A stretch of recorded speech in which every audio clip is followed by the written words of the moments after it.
Okay, good morning. Sorry for started a little late and the interruption. And I just want to tell you something. There may be there may be a power failure.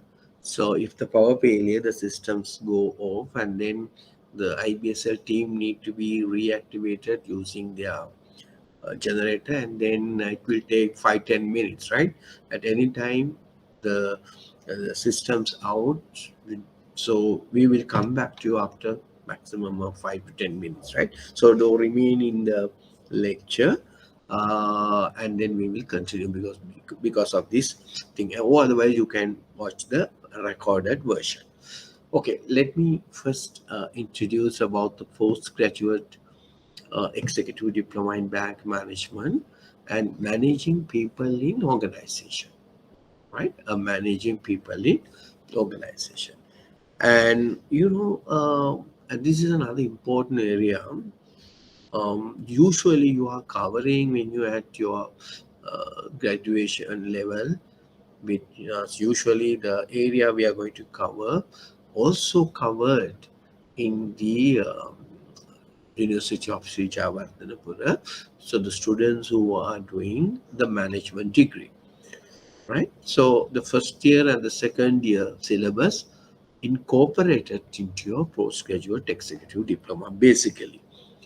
Right now, let me first start. We are going for a 10 weeks from 8:30 till 12:30. In between, we have a break, and we continue to go for the 10 weeks. And next week, the being the 1st of May, that's a Labor Day, and therefore we don't have our classes. So therefore, we'll continue after that. Right now, before I moving to the syllabus, right now, at present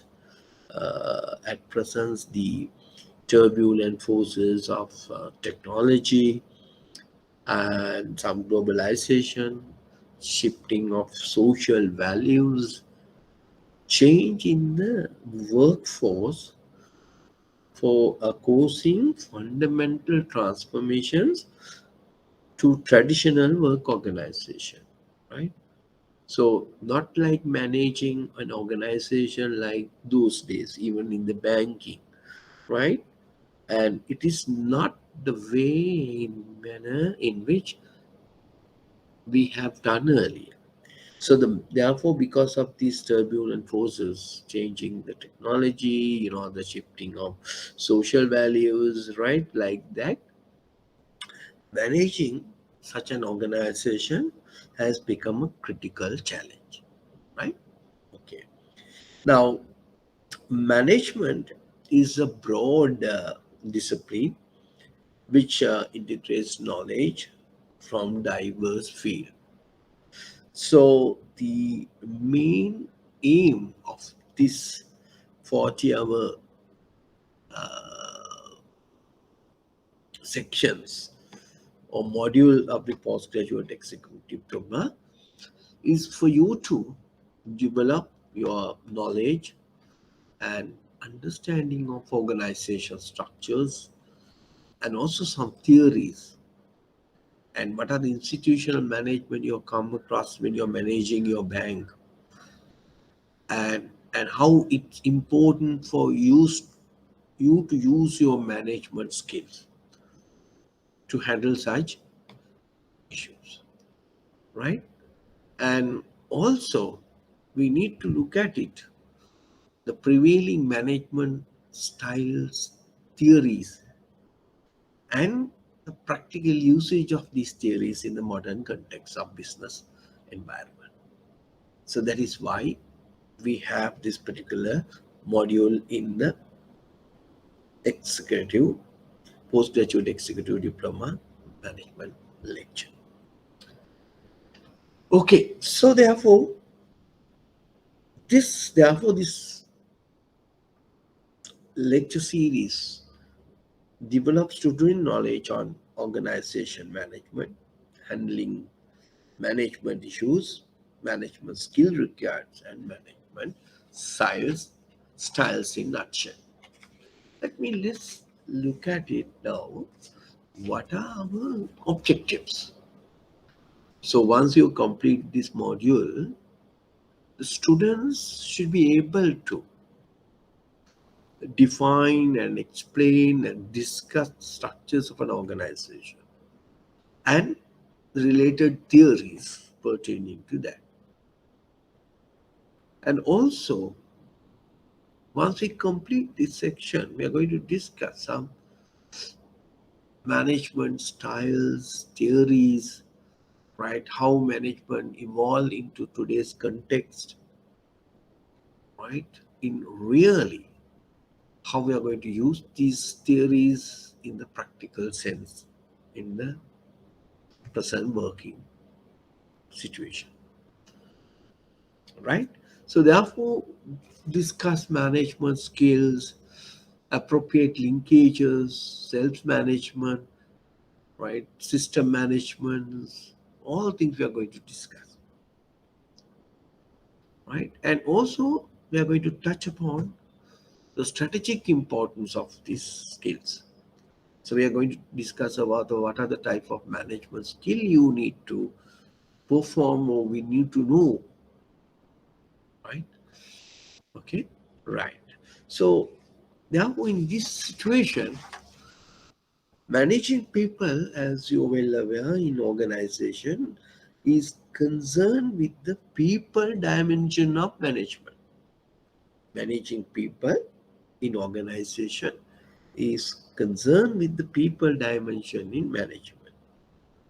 So managing people in an organization has paramount importance, you know, and is the success of any bank or any business organization became the most of the problem in organization setting. So therefore, so we need to look at it human and social rather than a physical, technical, and emotional phase. So therefore, the syllabus mainly concentrating on people managing, but in order to understand better this particular module, this section of syllabus covered under 6 different sections or modules. Right? What are the 6 areas we are going to cover? Now, these are the areas we are going to cover next 10 weeks. The organization, management skills, management of people, customer service, quality systems, the managerial environment. These are the key 6 areas we are going to cover during this 40-hour period. Okay, and how we are going to assess your performances? So, right, usually earlier we have some some assignment, but since because we are going on online, so we can find for a written paper. So your usual question paper consists of 7 questions, which of 5 should be answered. So therefore each question, so carry, as you aware, the 20 marks. Right. So I think this a very basic groundwork how we'll carry out our session. Right. Then today we are going to start the concept of first module is what you call the organization. Now, under this section, we may carry for 2 days, maybe today and next Sunday, or maybe after that next Sunday. What is an organization? What is the role and responsibilities of this organization? What is organizational objectives? What are the characteristics and the functions of an objective? Then everybody is well aware about the vision and mission. Then what is the organizational strategy? What is the strategy? And then what is the organizational strategy? Every organization cannot be run without having stakeholders, right? The stakeholders may be your employees, maybe interested parties, the government, your shareholders, lobby groups, and things like that. Organization existing for create value for them, because now you see the employees, what they're expecting from an organization, the shareholders, what they're expecting from an organization. So therefore, organizations run to create value for them, right? So we will discuss what are the type of stakeholders, why they are so important, and things like that. Then we are going to touch a little bit of organization structure. What are the different type of organizational structure? Functional type, matrix type, there may be a lot of different structure, right? So these structures may be have some unique characteristics, and there are some advantages and disadvantages of those organizational structures. We're going to touch a little bit of that also. All right. Then under organization, so everybody is well aware about the culture. Culture, remember, it is a man-made environment. How we organization culture, now people are talking about government culture for doing businesses in an organization, or private sector culture doing business in organization in the private sector. So we're going to discuss about different type of culture. What is culture? What are the different type of cultures in an organization? Then we are going to cover the organization. Another important area, the power is a very important. Power and authority is important. We will going to discuss a different type of power may exist in an organization, right? And also in an organization, another important area is the communication. So a lot of organizations have a little problem about the communication from top management to your staff, and also from down to top, both ways. How we'll do that, right? So the organization section or the module, we are going to cover all these things maybe today and maybe next session. So we are going to cover, right? It's very interesting, as I explained to you, as I told you, right? Mind you, it is an basically equivalent to what I'm going to teach you is equivalent to the university management faculty first and second year students, right? Okay, so it is in whatever the subject you do or whatever the job you are doing, mind you, managing people, managing an organization is play an important role, right? So we're going to look at it. All these organizations have a lot of textbooks. This organization, if you need to study, you have a lot of textbooks. But what we are going to do, we are take some of the things in the textbooks, maybe historical practices, and we may look at it how these theories we are going to use in the practical sense as well as in today's contemporary environment. That's important. Now, what we learn in our university or MBA in the organization, may not as same as today's an organization. So we need to bring a lot of new things to the organization because, as I explained to you earlier, because of the technology, digitalization process, work from home theories and all, you know, dynamics, right? All things change a little bit of an organizational management, right? So this is the area. I'll just give you a brief explanations about the area and the organization we are going to cover. Right. Without first, without any cue, we first try to define what is an organization. So there may be a lot of definitions given by a lot of textbooks. Different authors who are expert in management, they define organization. Now, the you look at it now in our course, we are mainly focused on management in organizational context. So therefore, one prerequisite in understanding management is to understand the concept of organization.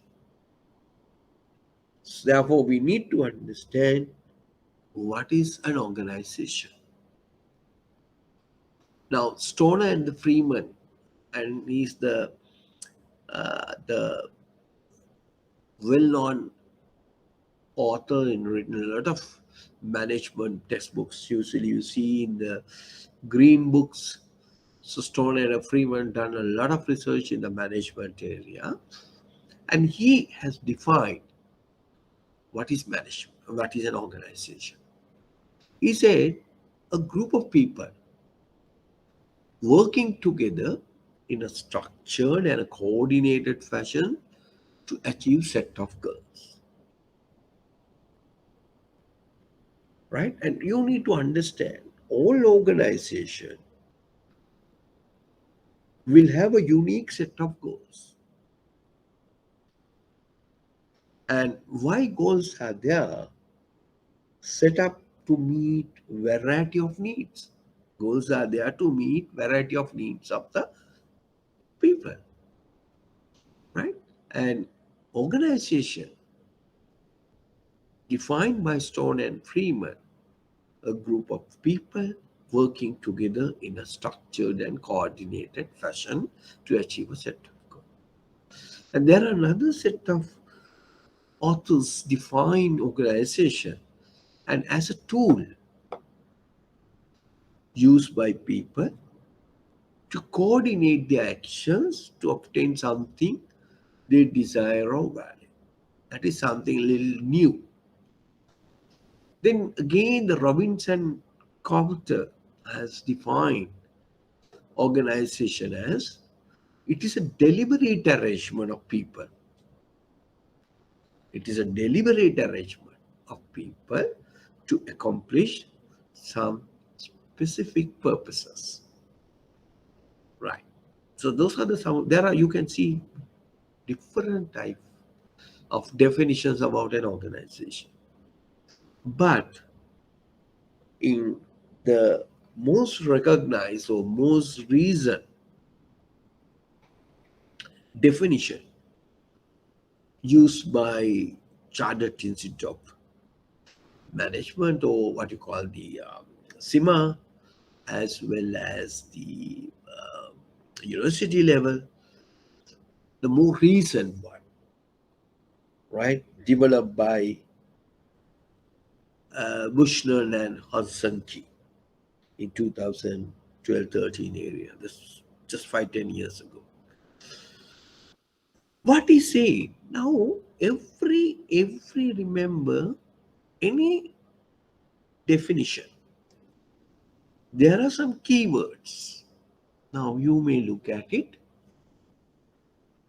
In this particular definition, I have underlined three areas. What are the three areas? Organizations are social arrangement. Then you need to understand what is this social arrangement. Vishnu and Husinski said organizations are social arrangement. Right? Now, what is a social arrangement? Social arrangement means it is a socio-economic activity.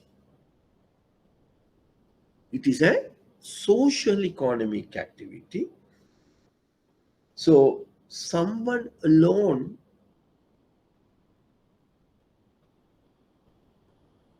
working cannot be classed as organization. So therefore, the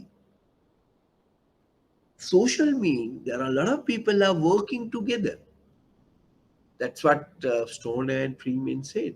Group of people working together. That is the meaning here comes under social arrangement. So only one person cannot be working. There may be a lot of people are working together. The moment you working more together, so then the social issue comes. And they are working for some purpose. And that's why they said social and economic activity, right? Towards a common goal. Now I think you're well aware about what is social arrangement. So this part defined by others as at least a group of people working together is a social economic activity, remember. Right. Now, for the control performances, for the control performances, you need to arrange people work together for control performances. Now, now we need to understand what do you mean by this control performance, right? Now, say for control performance, mean in an organization, you set targets and you may have systems and procedures in place, right?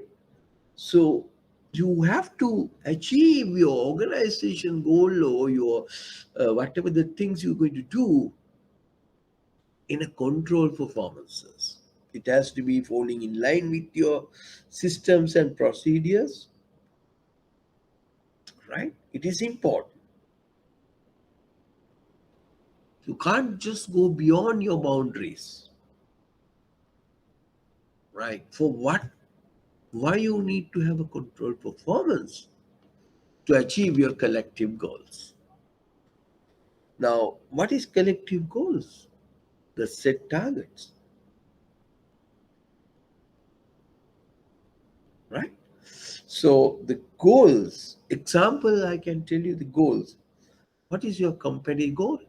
Maybe earn profits for an education, another different type of organization for educate pupils, right? Okay, so therefore,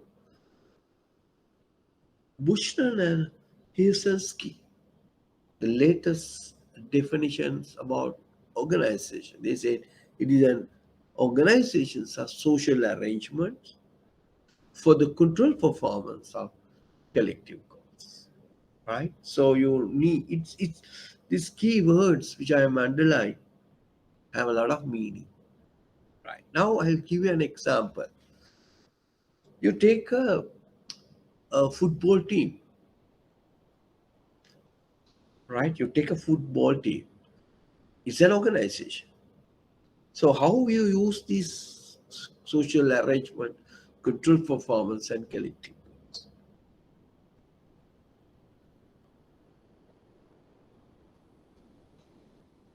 Right. You have a certain number of people who are playing for a football team.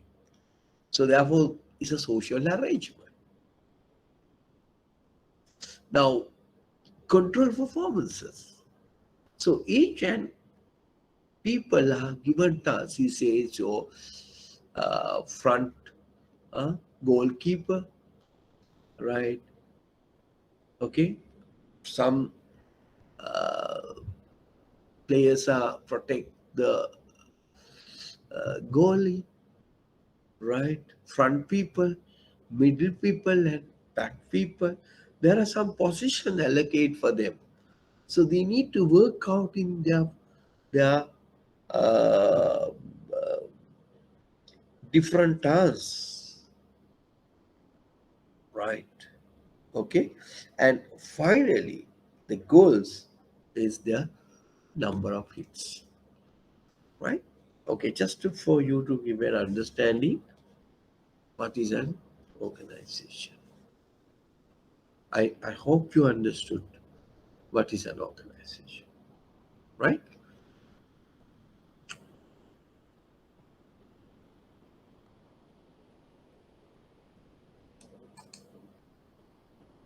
Right. Okay. Right. I think some of the students,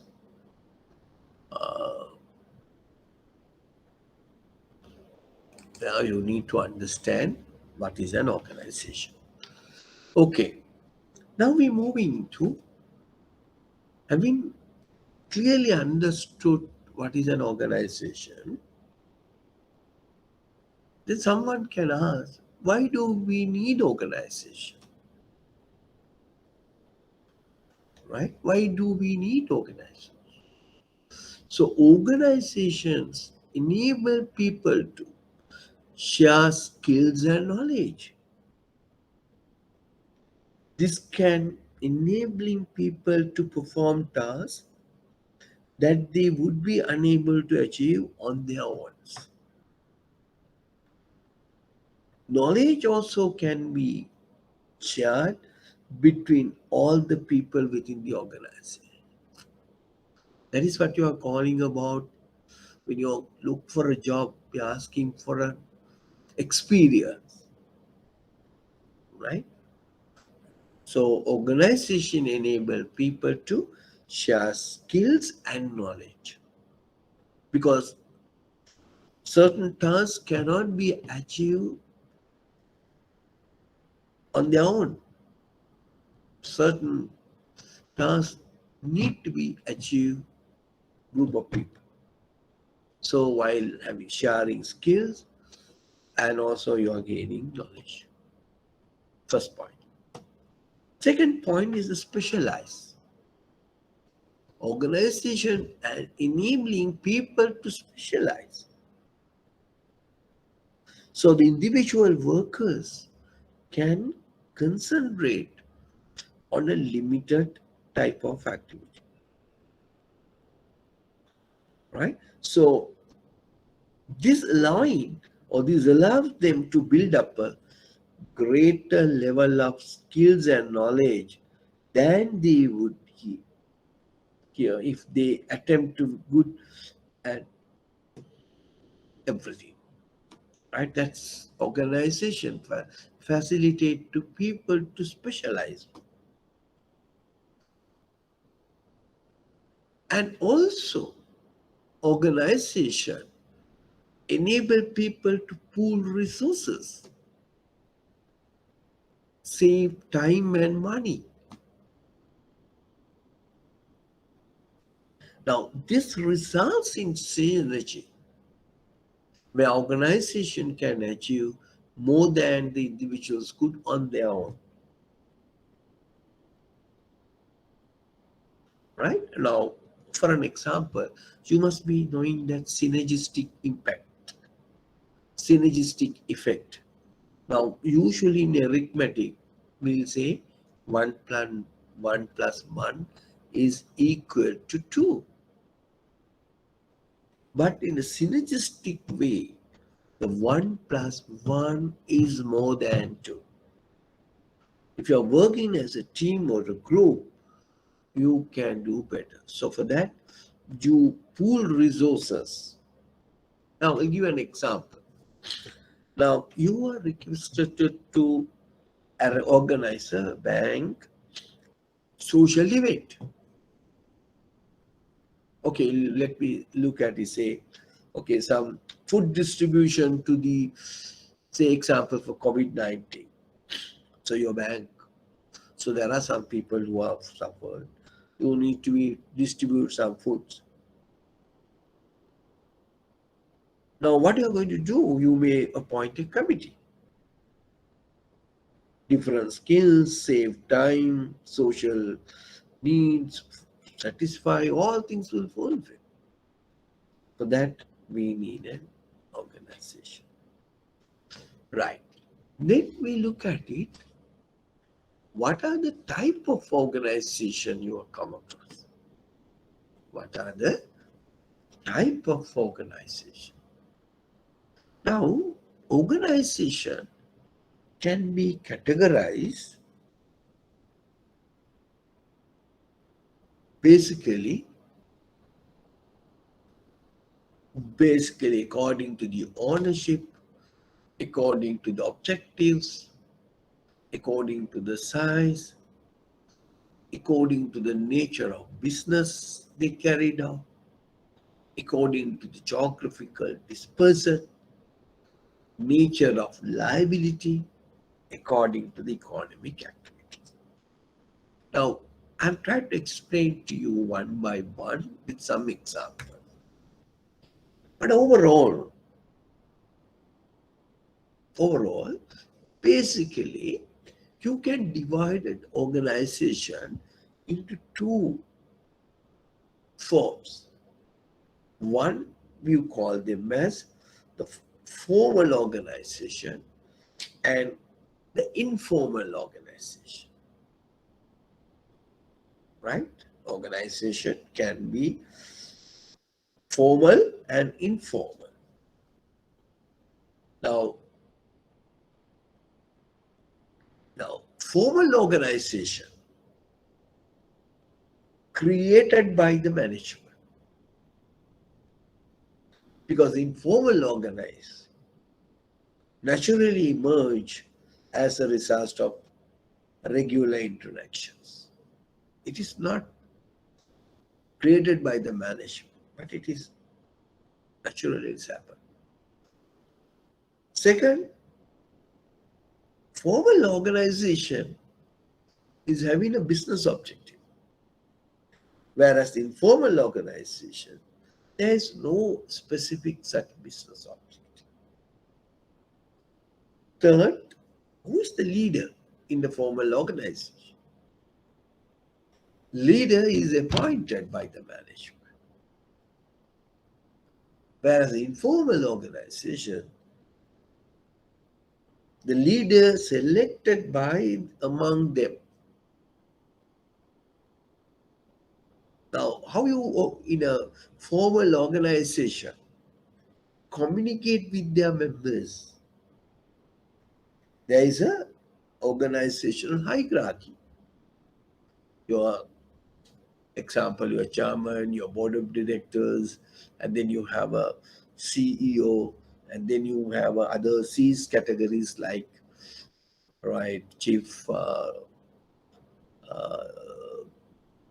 information officer, today's context, chief risk officer, chief financial officer, chief marketing officer, chief HR officer, like that. There may be a lot of C-suite groups.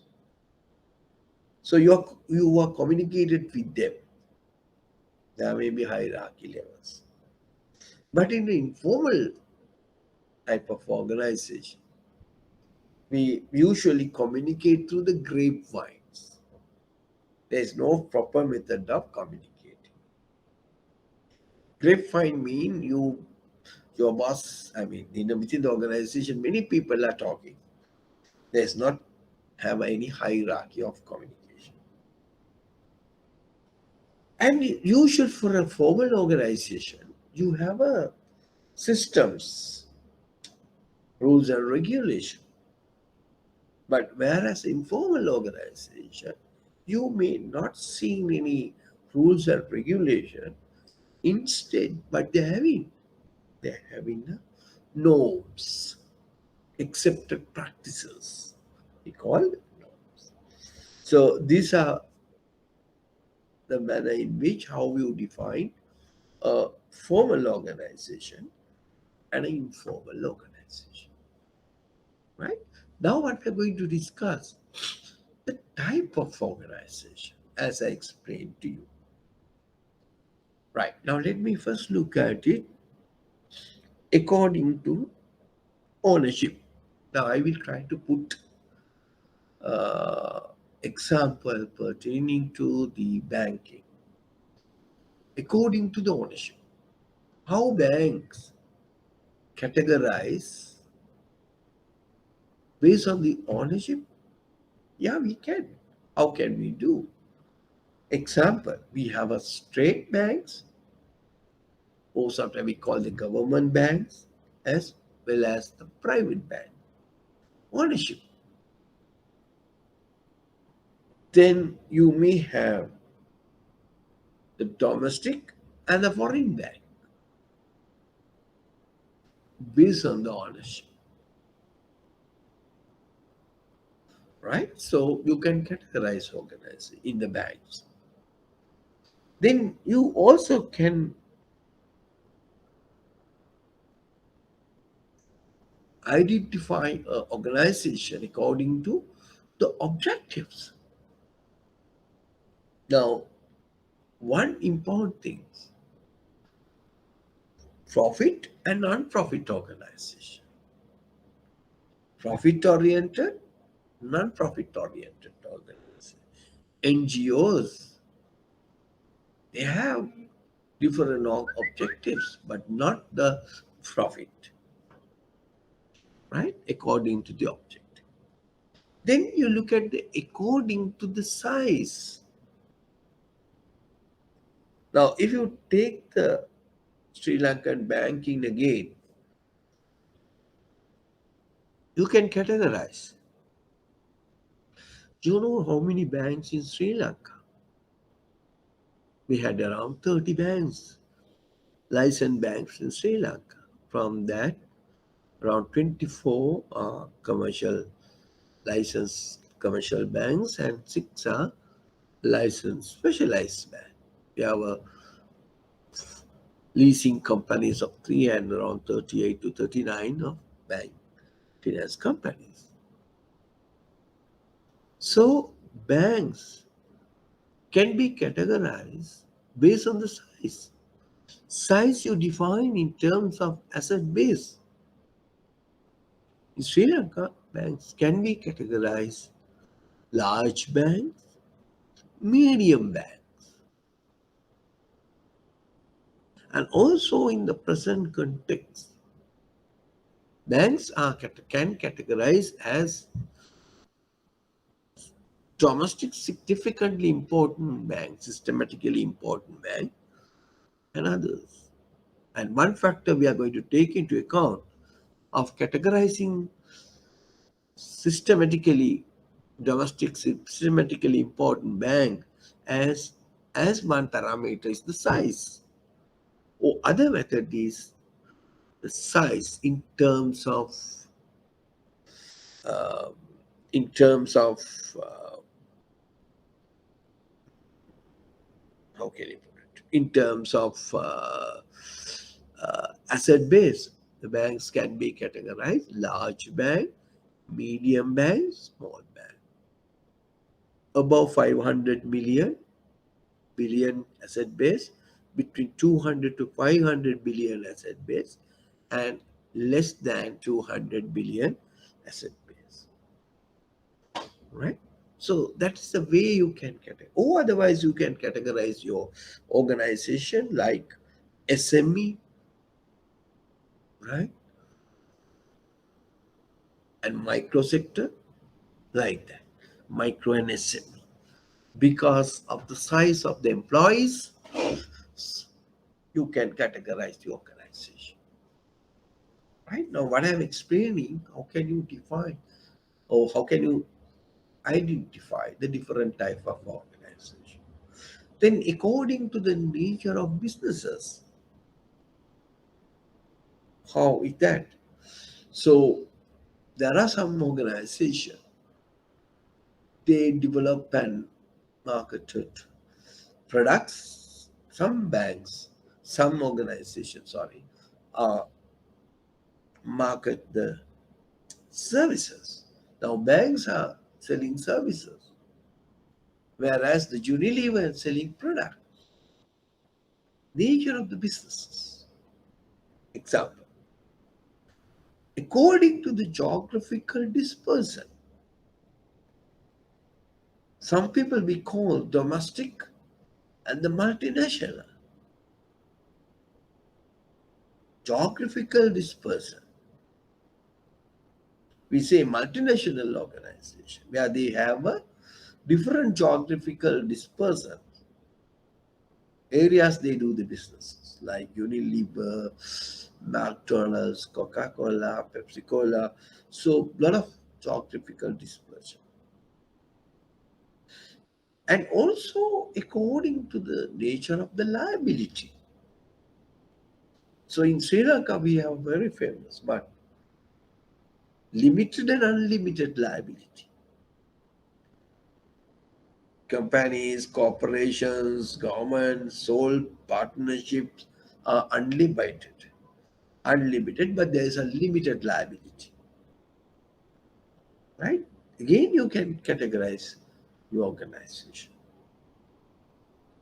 And finally, you can categorize according to the economic activity. How can you categorize according to the economic activities? You can categorize as primary, secondary, and tertiary. Primary mean you are using the natural resources, say oil, natural resources, based on the economy. It's a primary economic activity. Second, secondary primary sources. You use the natural resources. And tertiary is a services produced. Right? Okay, so accordingly, so you can identify type of organization. Right. Now let's look at it as I explained to you the difference between profit versus not profit organization. You know, the profit, primary objectives, profit, whereas the non-profit is benefits to the beneficiaries, right? Secondary objective as to how to maximize the owner's wealth. Here we are look at it economic aspects, right? Okay. Then you look at it for an organization.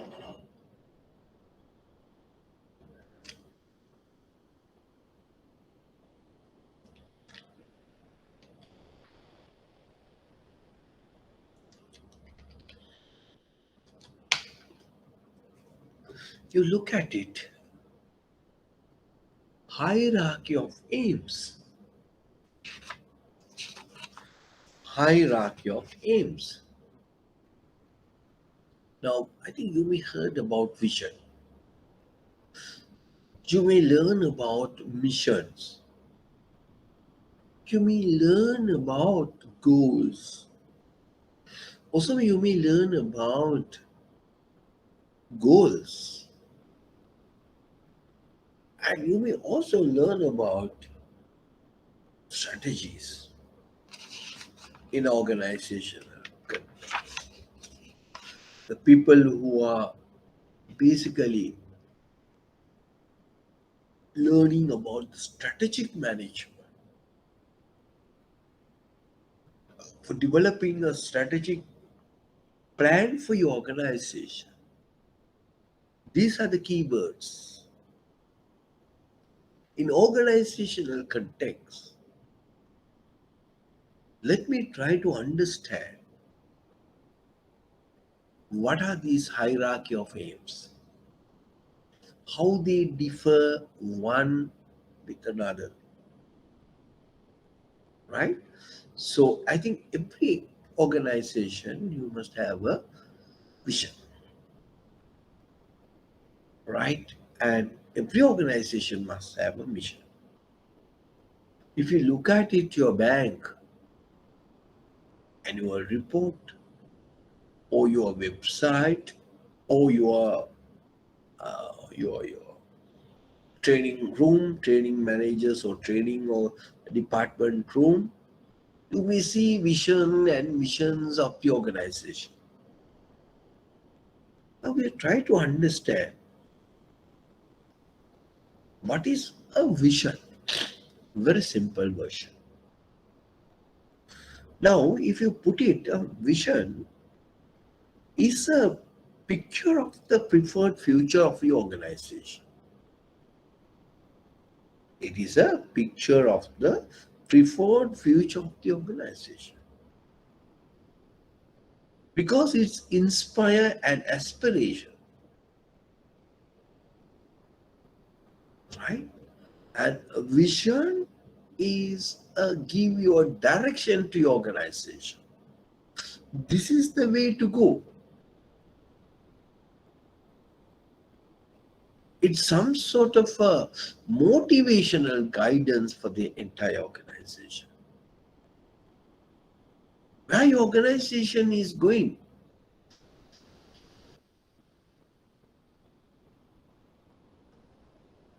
right? Remember that. Clear? Right. So I think now you have an idea, understanding about what is a vision. Now, some textbook tells you, the lighthouse. In Sri Lanka, we had lighthouse in Devinur. What is the purpose of a lighthouse? Lighthouse give you directions for ships to go. It is not your final destination. It's give you directions. So therefore, vision can be considered as a vision. It's give you a direction. Let me now try to understand what is the purpose or what is the advantage or what are the benefits of a vision. I think every bank you must have a vision. Now, say for an example, Sampat, the growing force in Sri Lanka's financial services bank, one bank example. The eBay now. eBay, what is the vision of the eBay? So they said our vision for commerce is one that has enabled by people, powered by technology, and it is open to everyone. Now, central bank, if you put it, credible and dynamic central bank contributing to the prosperity of Sri Lanka. That's a central bank vision. Remember, whether it is doing or not is a different story, but usually their vision is credible and dynamic central bank contributing to the prosperity of Sri Lanka. Thereby, central banks' responsibility, credible and dynamic central bank contribution. So they do going along with that. So therefore, vision brings people together around a common dream. Everybody know where we are going. Otherwise, peoples are going in different direction. So the visions tells you where the entire employees need to go. That is what he said, brings people together. And also the vision help to coordinate,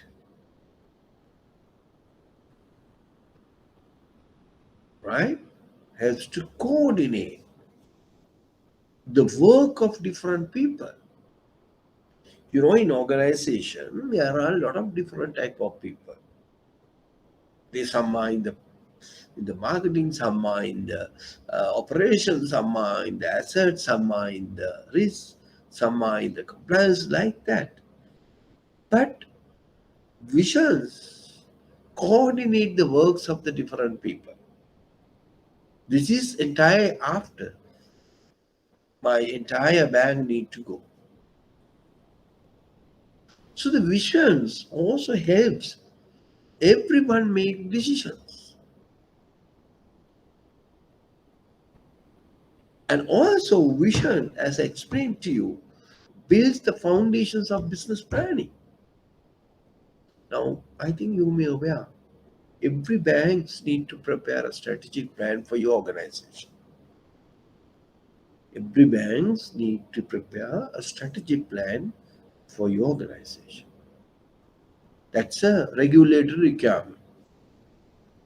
Now, how your plan or the business plan start? Usually, your business plan start with the vision statement, right?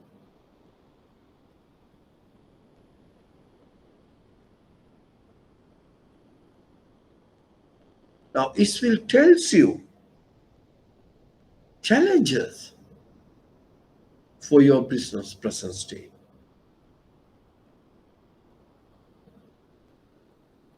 and also making an incongruent behavior more noticeable.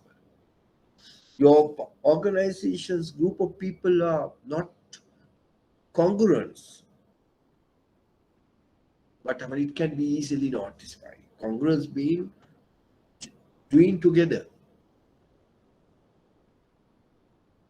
But if you have not done, it can be noticeable.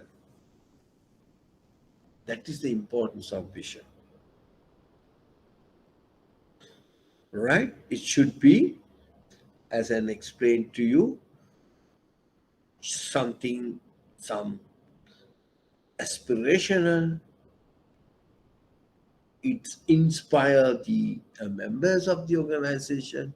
There may be a lot of characteristics and easy to remember. What are some of the characteristics of a vision statement? Right. Then next one. With this, we move into the next hierarchy of fame. Another component for an organization, we call the mission. Mission is simply what organizations does to achieve its vision. Usually in your strategy planning process, you start with the vision and then talk about the mission. Mission is the purpose of existence. Why my organization is existing? What is the purpose of my organization?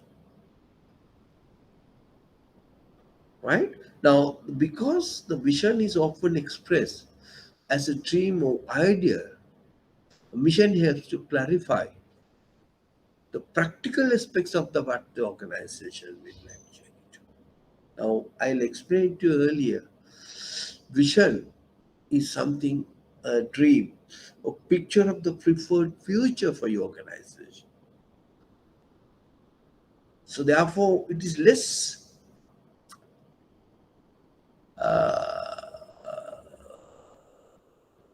realistic, right? So, mission therefore helps to clarify the practical aspect of the mission. How are you going to achieve my vision? So mission therefore emphasize action. Vision is a future directional, where the mission is what? The current.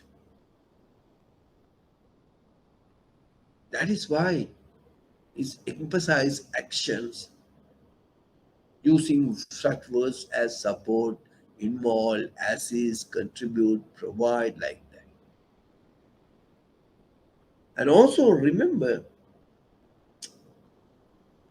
it's also provide to develop a good organizational or the corporate culture,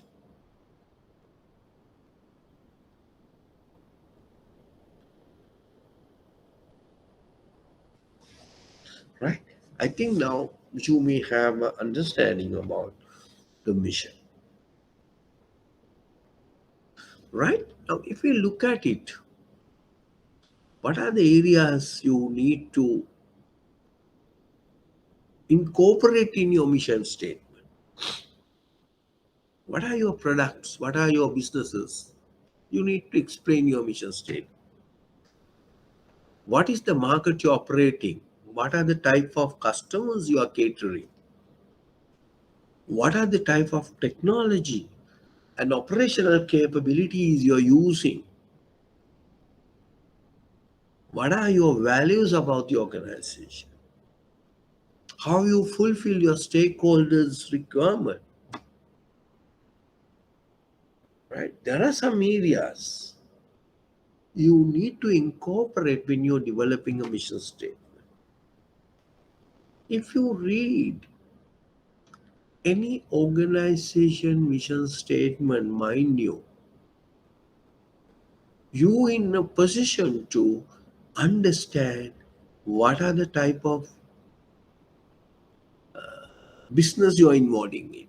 Now, for example, if you look at it, any organization mission statement, suppose if you read any organization mission statement, it tells you what type of businesses you are in.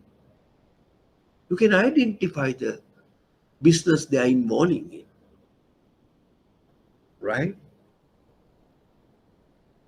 Okay. So, example, I will quoting the Sampath Bank. Now we say Sampath Vision is growing force in Sri Lanka in the financial. But if you look at it in their mission statement, to be the most innovative, trusted, and best process of quality provider of financial services in the region. Now they tells you what sort of business, right? And they talk about a lot of things. What are the type of product and services they do? What are the type of technology they're using? Innovative technology. They talk about the market they are catering. They said region, maybe South Asian region, like that, right? So when you're developing a mission statement, you need to look at it, all these points, right? Now, if I put you into this, if I ask from you to compare, if I asking you to compare,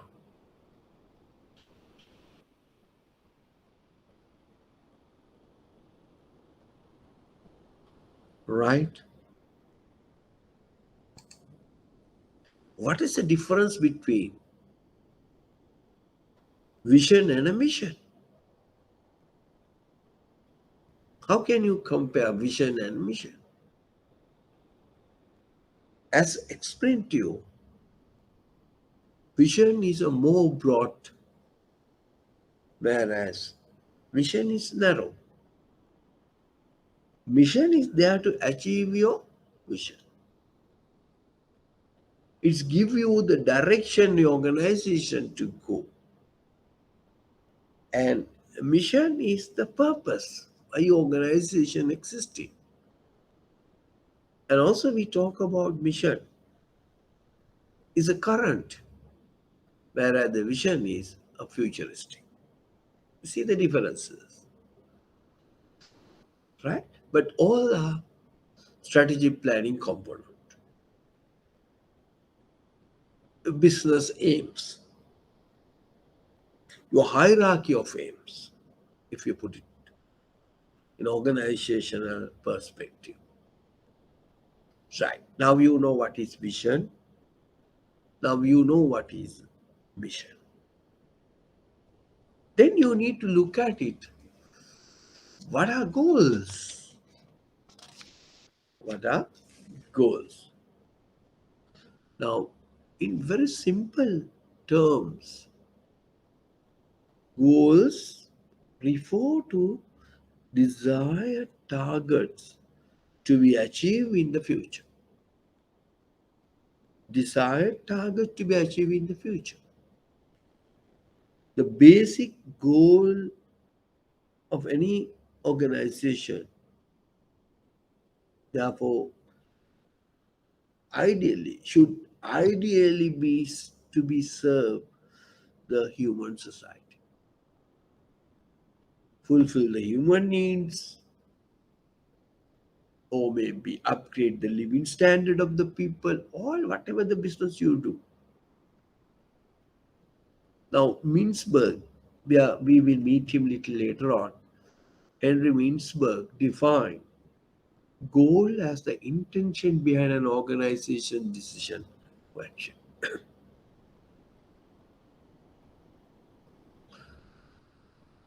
The highest possible standard of living to our employees.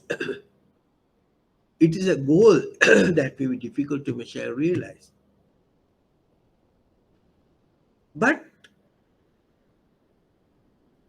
goals are more specific than mission,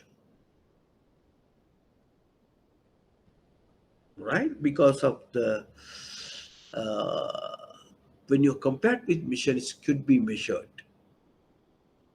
right? Now you look at it, these things as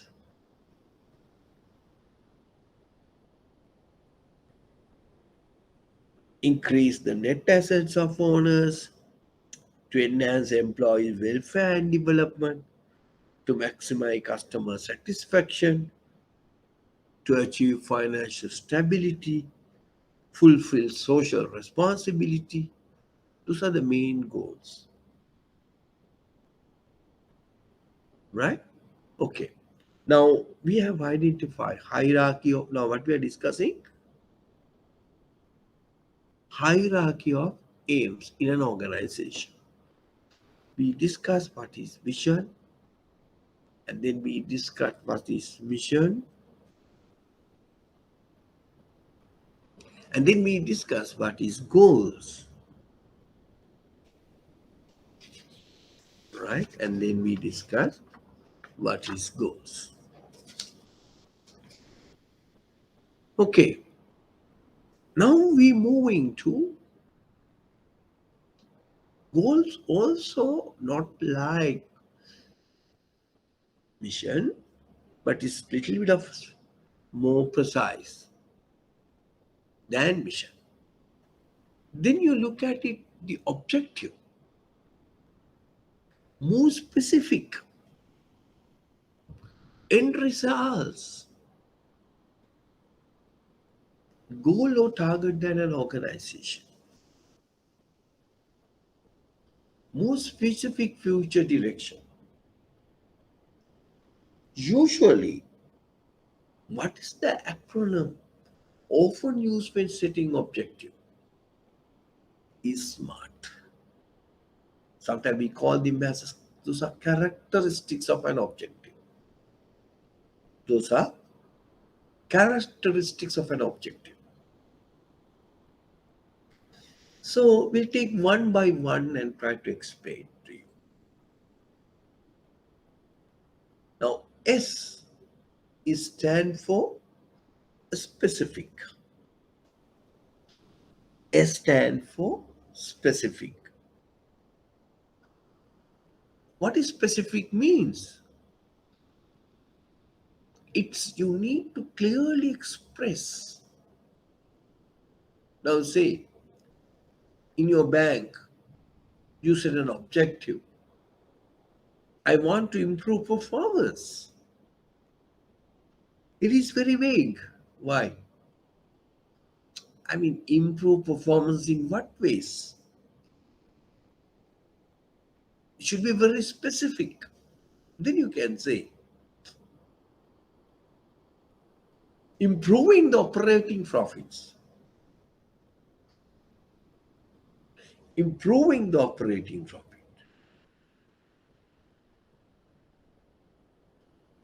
Increasing the market share. Very specific. Right? So that is objective. When you set the objective for your organization, mind you, is clearly expressed rather than saying improve businesses, improve performance like that. Right. Then measurable. M stand for measurable. Usually should be a quantifiable. Now say for an example, improve image. Yeah, the new way you can measure, but it's not so easy. Improve image is not measurable. So rather than saying increasing operating profits to 20% of turnover, can measure. Improve the market share by 10% or 2% or 3%. Measurables. Rather than saying improve image. Okay, you can say improve image.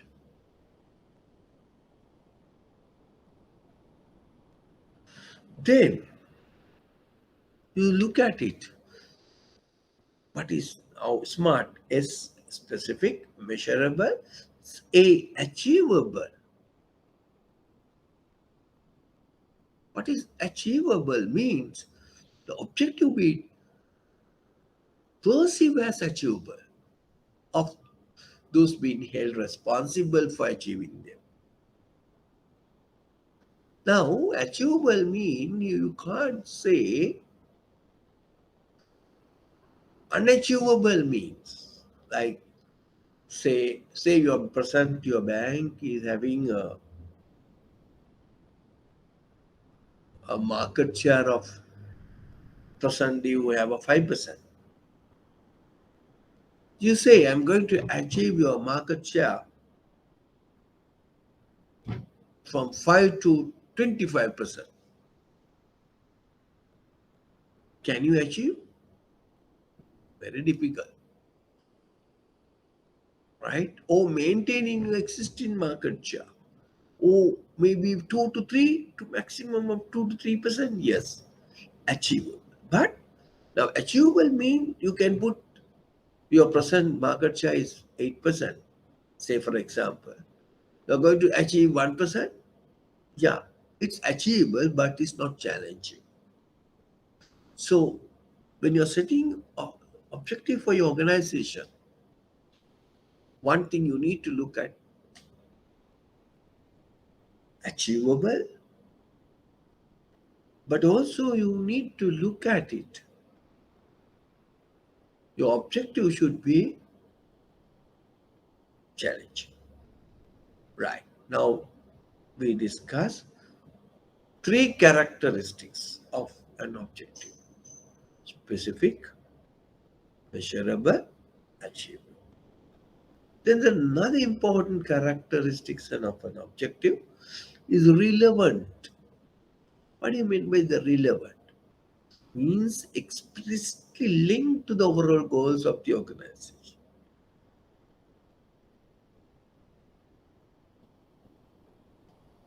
Relevant overall goal. Now say, I'll explain to you earlier, maximize customer satisfaction. Maximize customer satisfaction, it is your goal. Goal is less specific, remember. What is the goal I explained to you earlier? Maximize customer satisfaction. Now, if you put it, increasing customer retention by 5% is relevant to the overall goal of increasing customer satisfaction. Right? It is linked. The customer satisfaction goal can be achieved by keeping your customers with you. So there is a relevant. Relevant means explicitly linked to the overall goals of the businesses. Increase customer retention by 5% is relevant to the overall goal of your organization, increasing customer satisfaction. There is a linkage. Customer satisfaction means how many customers you are retaining. If you increase this amount, your satisfaction level also increases. So that is what the objective must be relevant to the business.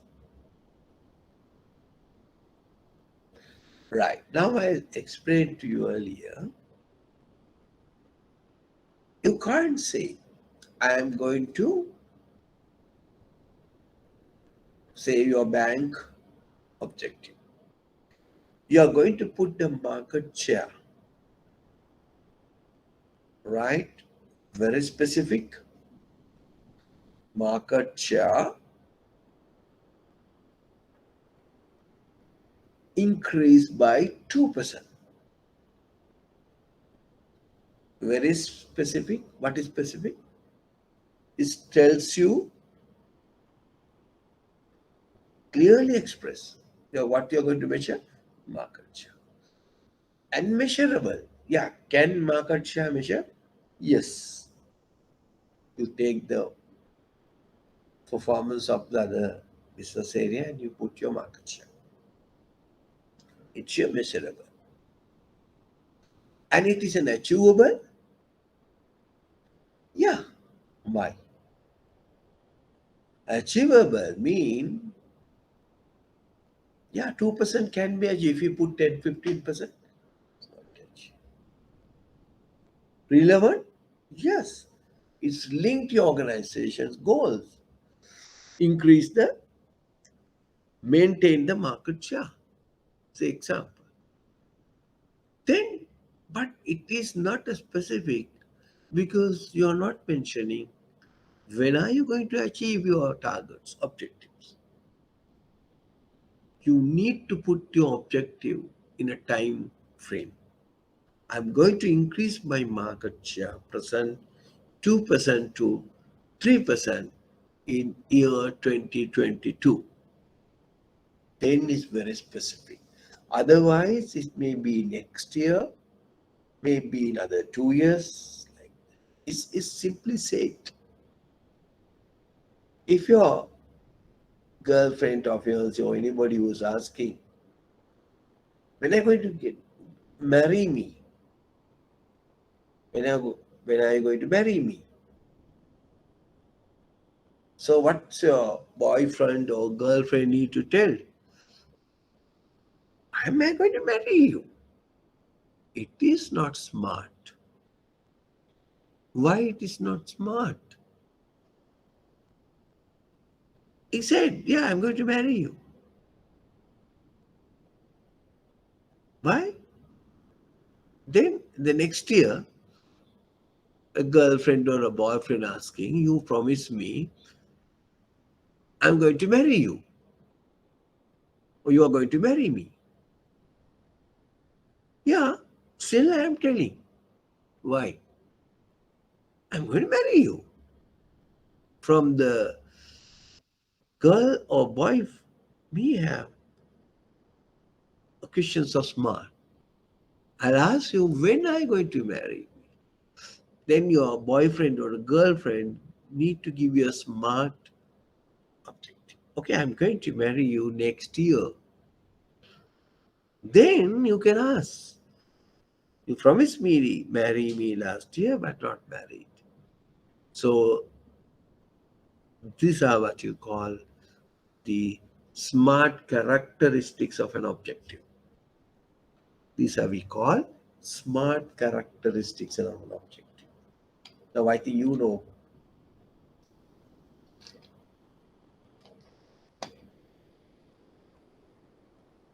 what is simply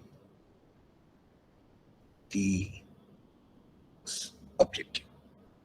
Now what we are learning now, we are learning from smart objectives. And we started with vision, and we know what is vision, have a clear idea, and then the mission, and then the goals and the objectives. And objectives also, mind you, perform number of functions. You may recall, you can remember the word prime. Objectives perform a number of functions as well as the characteristics. What are the number of functions the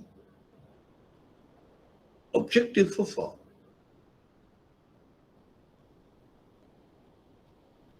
One we call planning. What is planning? Planning means provide the framework for planning, establishing targets. Planning provide the framework for planning. So they are the targets which the plan is supposed to reach. Let us start with P. Then you look at the responsibility.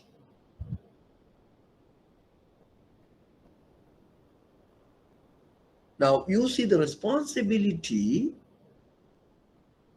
mean the objectives are given to the managers of divisions. Responsibilities for their areas given and level and type of output required. Okay, now you say example. I'll just give you an example, simple example. Say, as an operational people tells, I am going to open 10 branches, for example. 10 branches, 2022. That is operational people are telling 10 branches. I'm going to open 2022. So, operational people need to establish 10 branches. Then what is the responsibility of the HR? HR people must find out employees for these 10 branches. Their responsibility. So the objectives, therefore, creating the functions of responsibility among the managers. Then integration.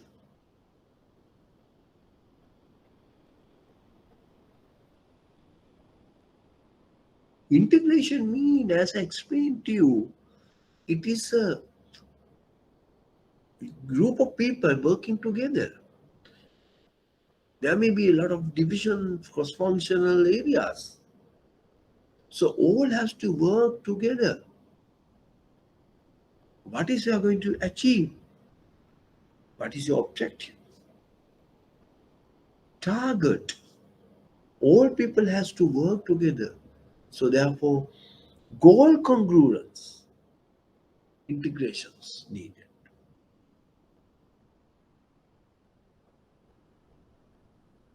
What is then motivation? Objective should be motivated. How? Because objective motivates staffs to achieve challenging tasks or challenging targets. So objective perform number of functions. It motivates the staff, right? And also objectives, evaluation purposes of function. Oh, how do you know? Objectives are there, evaluate performance based on the targets, right? How do you know whether they achieve or not? We evaluating the results with the planning targets. So therefore, objective facilitate evaluation as well. Now that is the abbreviation, prime. Objective therefore perform number of functions, planning, responsibility, integrations, motivation, evaluation. Right now, I think you understood the characteristics and objective. That is smart, functions and objective, and it is prime. Okay, right? Clear. Next topic before you wind up for the break. Areas which corporate objectives can be set. Now, earlier we discussed what are the areas, the goals. Example, I explained to increase net asset of owner, maintain market share, uh, employees, enhance employees' welfare and development, right? Financial stability, maximize customer satisfaction. These are very broad, right? But the goals are very specific. Objectives are very specific. Now, the Peter Drucker, it's a renowned market guru, right? It's a management guru. Peter Drucker is supposed to be a father of modern management, and he has identified key results areas we call KRS. If an organization, if your bank going to set objective for your organization, you can look at it these 8 areas. What are the areas?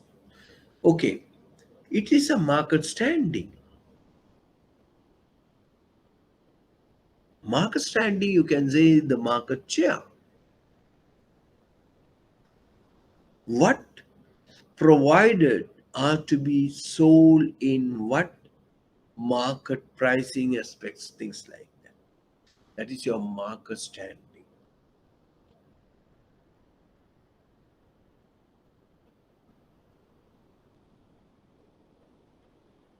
Right. Then you can set objective for your innovation. The organization may have to decide whether it is going to be a technical innovation for the product. Another area you can set corporate objective. Then, of course, the third one is the productivity. Productivity is clearly related to the profitability. The productivity objects are expressed in terms of output for employee, deposit for employee, profit for employee, like that. So a lot of banks are doing that. So it's your total deposits divided by number of employees. Then you say deposit for employee, or your total profits divided by number of employees. Then you say profit for employee. Those are the areas, productivity areas can be used to set objective. The resourcing. Many organizations set suitable objectives which will relate to efficient use of physical and financial resources. Right? Resourcing.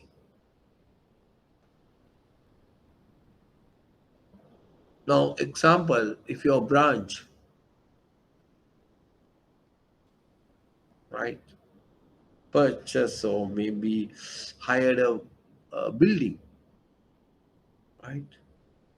So then you can work it out. Efficient use of this building. Then, of course, the profitability, profit maximization, simple one. Employee and the employee relations. Most organizations develop corporate objective covering management and staff relations, skills and competency.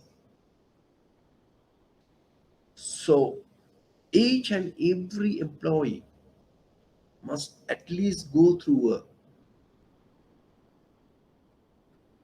say for example, put it this way. Every employee of my bank need to be passed IBSL certificate course or a diploma course. Each employee of the bank need to be complete one of the short courses conducted by IBSL. Like that. Improve your development and employment relation. Then you will look at the social responsibility aspects. There has been a remarkable increase in respect to setting objectives on social responsibility aspects in modern contemporary business organization. What are these?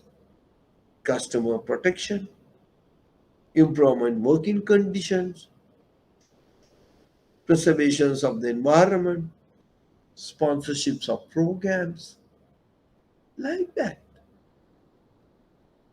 So, according to the Peter Drucker, now he has identified some of the key areas in the organization. Right.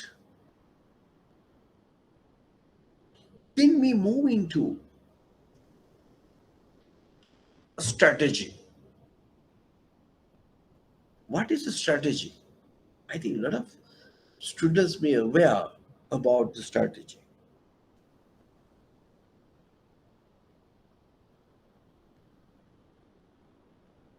Strategy is the direction. Direction means strategy is a direction. Mean where business need to aim and scope. What is scope? So that means which market should business compete? That is the scope. Which market over the long term? Which achieves advantages. What is that? Therefore, strategy affect the firm's position against its competitors. Again, its competitors. Then, in a changing environment, whatever the strategy you develop, it has to be fall in line with the environment. Why? Because the environment is keep on changing. Now, say I will tell you the good example. Now, your organization, suppose your organization, say it for example for bank. Take an example for bank. You put and you come up with a strategy. Okay, you are going to get more uh, income or the fee-based income through opening lot of LCs. Say that is your strategy. You're going to get market penetration in the banking business of LC opening market. That's the strategy you're going to use it. Get more businesses, achieve your profits in fee-based income. Now, if you use that strategy under today's context, can you use that strategy? It's very difficult. Why? Because the LC opening is a little cumbersome now because due to the shortage of foreign currency. There may be a lot of restriction imposed by the government for this area. So therefore, remember, it has to be changing environment. You need to understand what is happening in the environment. Through it, configurations of resources and competencies.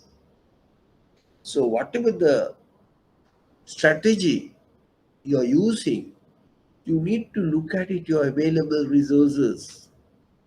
Whether are you having enough physical resources or financial resources to that. And competencies. Competencies mean what? Competencies mean basically your capabilities, your employees' capabilities. Do you have enough people who having required knowledge to carry out this function?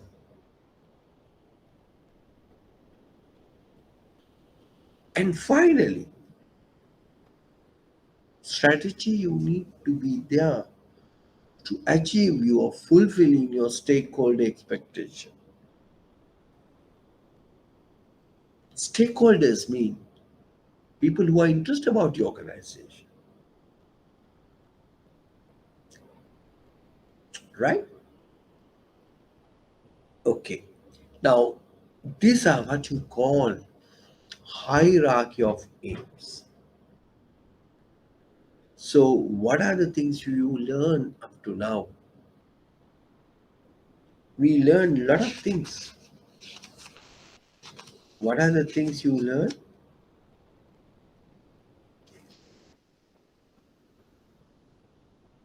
What is organization? Then you learn what are the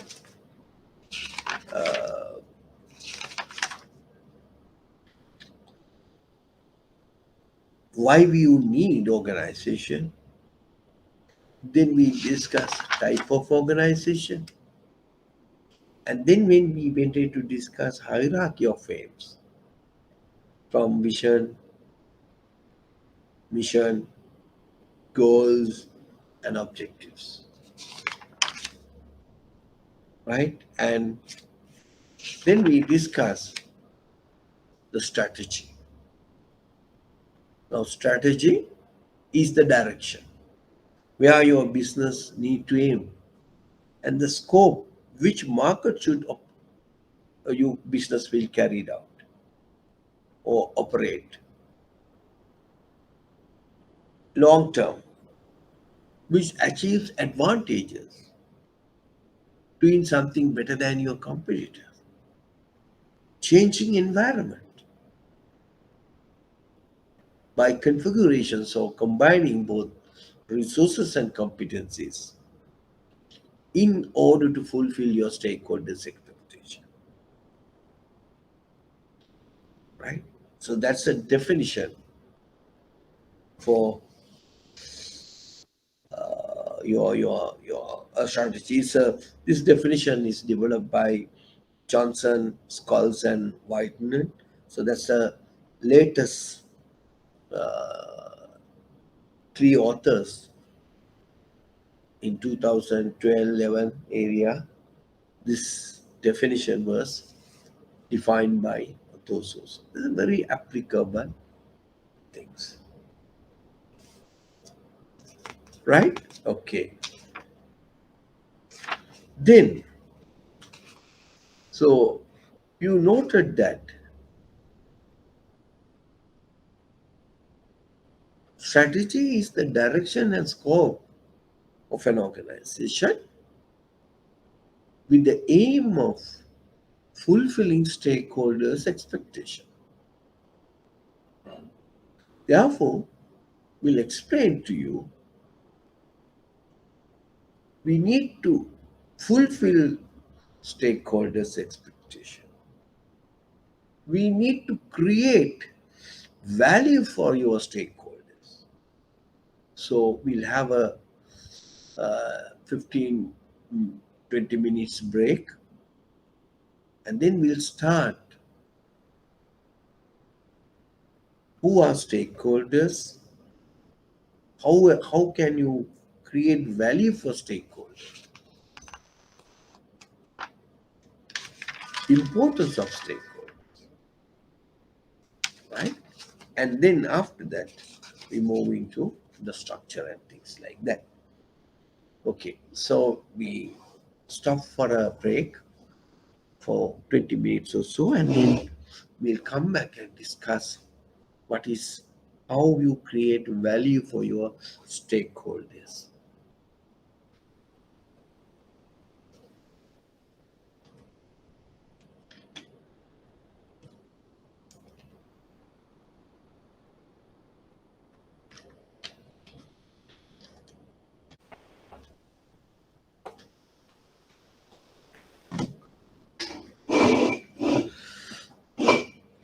Right, we will continue where we have left before the break, the creating value for stakeholders, right?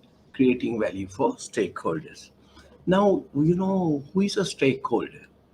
Stakeholder is a group or individual who has an interest in what the organization does or an expectations of the organization. The group of people who are interested about your organization is called stakeholders, right? So stakeholders maybe for example, maybe your management, your customers, your suppliers, your creditors, your community, I mean the surrounding area, government, the general public, environment, animal species, future generations, shareholders, employees, all have we call them as a stakeholder. So therefore, so whatever the organization, the value for stakeholders can be created in number of ways. Now we explained to you earlier what is the strategy. So whatever the strategy you develop, you need to fulfill your stakeholder expectation.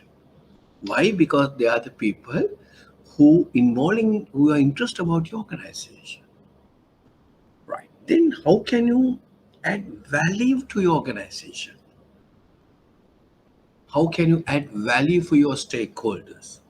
You can do it in three ways. One method is basically organization needs to control and coordinate the use of resources, achieve its objective. Right? Now, control means planning, ensure the correct procedures are followed, direct supervision, achieving of target, culture, the supportive management culture, right? And the coordinations mean the bring all the activities together, right? That is the first way. The if you have a control and coordinated of resources and achieve goals and outcomes, that means you are indirectly and directly creating value for your stakeholders, right? Then the second one is what you call the efficient productions of goods and services. Efficient productions of goods and services. Now, efficient productions of goods and services mean now changing your product design or process design. Now you re-engineered your process, right? So process design. Thereby you can efficient production of goods and services. That means one way you can do process design, re-engineer your process. Or second one, eliminate of waste. So that's another way of, that is what you call lean management, eliminations of waste. Now, overproductions, defective, quality-wise improvements, all can be used for efficient productions and goods and services. Third point, you can use to create value for your stakeholder through innovation, right? Now that means embracing new technology and innovative ideas. Now thereby you can reduce the cost. Provide innovation can uh, you know features provide best product for your differentiation, right? Reduce cost, provide basis for differentiation, things like that, right? So these are the three ways you can basically can create value for your stakeholders. Now, as I explained to you, stakeholders are the group of people who are interested about your organization. So whatever we do, we are trying to add value or create value for your stakeholders, right? The stakeholders value creations can be done in three ways. Whatever the business you do, control and coordinate, especially the resource. Because why you need to control and coordinate? Because of, as we well aware about, the resources are scarce. Then you have to do it by efficient production. So how can you improve your efficient production? One way is process design, re-engineered, or eliminating of waste. Third one, bring innovative new technology and innovative ideas, right? And these are the three ways you can create value for your stakeholders. Right now, you have identified the stakeholders, and you may have a different type of stakeholders. Now, what do you mean by the stakeholders? Now, can you tell? Can we can divide it into three: internal stakeholders, connected stakeholders, and outside stakeholders, right? Okay, let me try to understand who are the internal stakeholders. The internal stakeholders mean intimately connected to the organization and for their objective. So therefore, they are the people who are um, uh, getting involved in business activities. Now, internal stakeholders. Now, right now, stakeholders. Even though you have categorized like that, you can divide it into two, three basically. One is internal stakeholders, connected stakeholders, and external stakeholders. Right now, these stakeholders can be divided into three. One is internal stakeholders, connected stakeholders, and external stakeholders. Now, who are the internal stakeholders? Now, internal stakeholders are usually intimately connected to the organization. For example, employees, managers, directors, they are stakeholders. Now, what are the expectations? The employees, what they're expecting, their working conditions, their job security, their salary, all are there what they expected.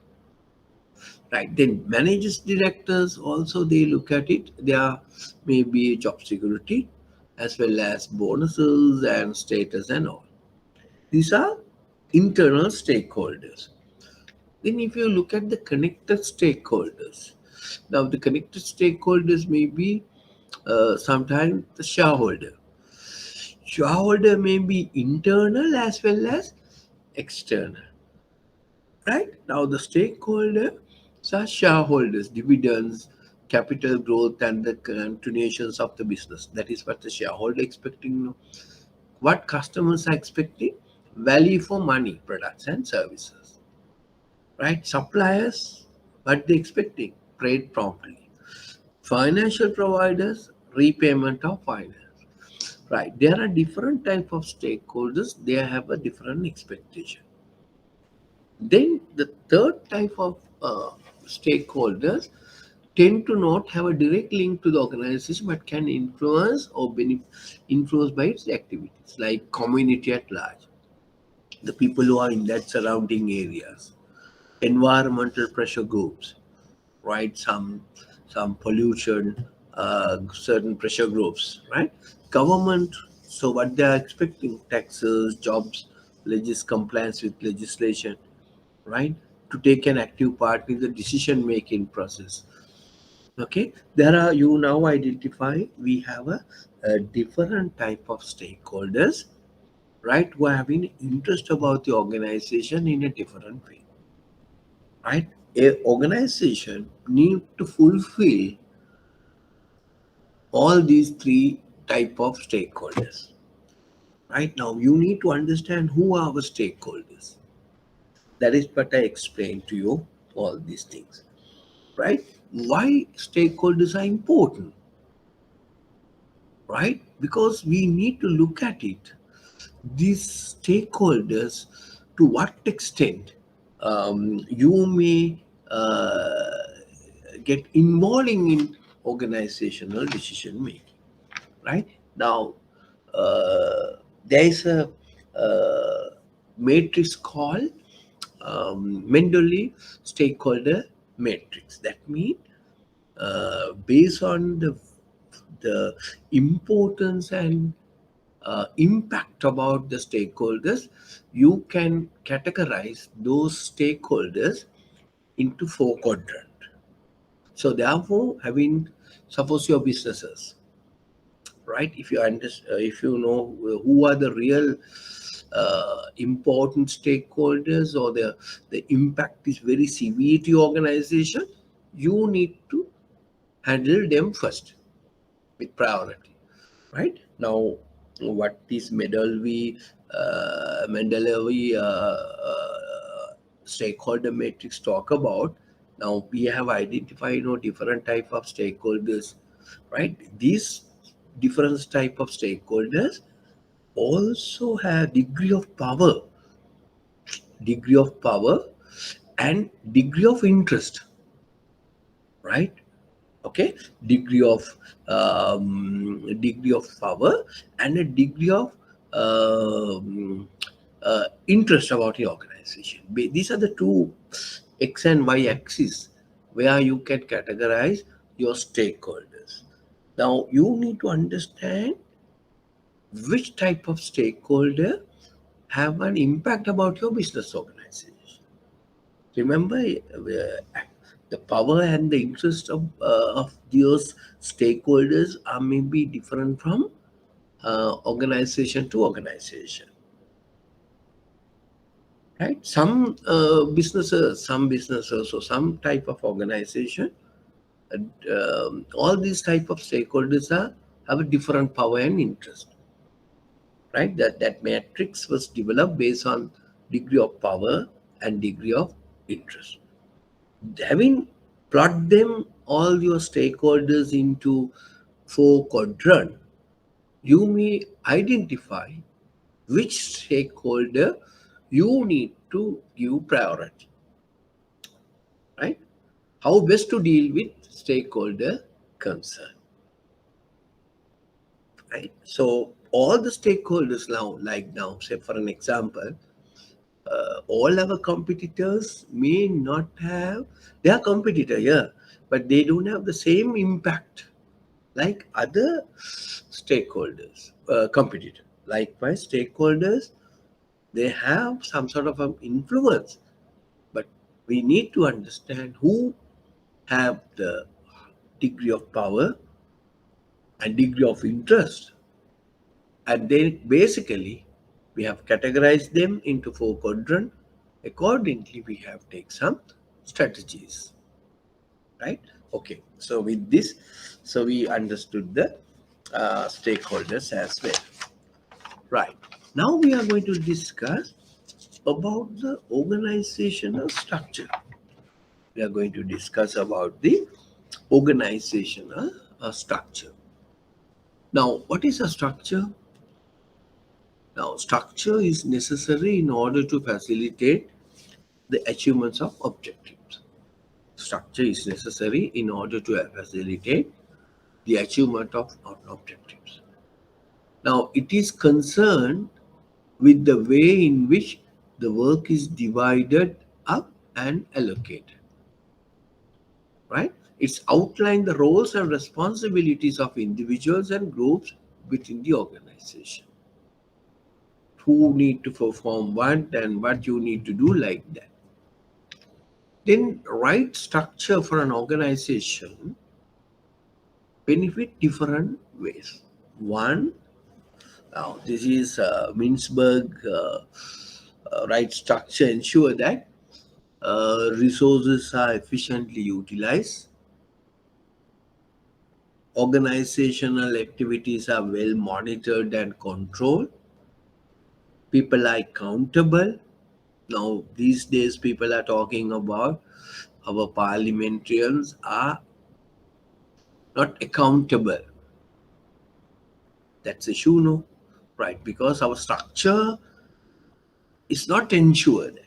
But an organization, people who are accountable, proper coordinations of organizational activities, and staff has a sense of belonging and the satisfaction working of the working in groups. So whatever the structure you develop for your organization need to ensure these five key points. Whatever the structure you develop for your organization need to be ensured five things. Your resources are efficiently utilized. Your organizational activities are well monitored and controlled. People are accountable, if not so. Coordinations of organizational activities within among these other departmental structures, and it provides some sort of a belongingness, right? Important things. But in 1975, Canadian academic researcher is called Henry Mintzberg. They said organization is made up of five parts. He said the organization is made up of five parts. Now, it is important that an organization considers the relative balance of these elements in order to achieve the organization goal and secure optimal competitiveness. But Mintzberg said, yes, identify five parts in an organization. Mintzberg has identified five parts in an organization. Right? What are these five parts? One is operating core. So operating core mean refers to those individuals who perform the task of producing the product or providing the service. Operating core. Now say for example, usually in the banking, operating core is operational people. That's what we identify. Those individuals who perform the task of producing the product or providing the service. Then the strategic apex. Now, when you learn about these corporate governance, right? If you learning about the corporate governance, now where you learn the role of a CEO, and CEO is the apex body of an organization, right? Now, organization here, strategic apex. That means individual who formulate and implement the strategy. Third type of part, we call them as a middle line. Now, the role serve to ensure that work of the operating core is consistent with the plans and expectation of the strategic capex. They will look at it. Third is the techno structure. The fourth one is the techno structure, a separate group of key individuals and teams working in functions. They provide technical support, innovative things, changing the structure or changing the what you call the re-engineering the process, and support staff to support the key functions. Right? Now, just look at it. Any organization structure, according to the Henry Mintzberg, he has identified five parts organization. Now, what are the five parts? Five parts are: first one, operation, operating core, those who produce the product and services or providing the services; strategic capes, who develop the strategy; and middle line, what they are doing, ensure that work of operating core is consistent with the strategic capex. And the third class is the technostructure. There are separate group of key individuals and teams working in a function. Support staff support the key function. Now, if you put this one to the banking industry, right? So, okay, operating core refers to those individuals who perform the task of producing the products and providing the service. If you put it in a banking business or for a bank, how you identify these five parts? One, the people in the branch sector, right? They are the people. Those are we call operating core. Now, strategic capex mean usually the key management. They are the people who formulate and implement the strategy. So, okay, you have to perform your core functions has to be performed like this. And there's a separate time of people, middle line people. The role serves to ensure that work of the operating core is consistent with the plans and the expectation of the strategic capex. Somebody is going to look at it. The operation core will work according to the strategic capex. Maybe example, I can just tell you audit, compliance, supervisions, and all is a middle line. Then a third guy is called the technostructure. Now, for a bank, you need changing of the systems, co-banking solutions, new banks apps, right? A lot of payment gateways, a lot of IT structure. They will give the support to the operation. Key functions.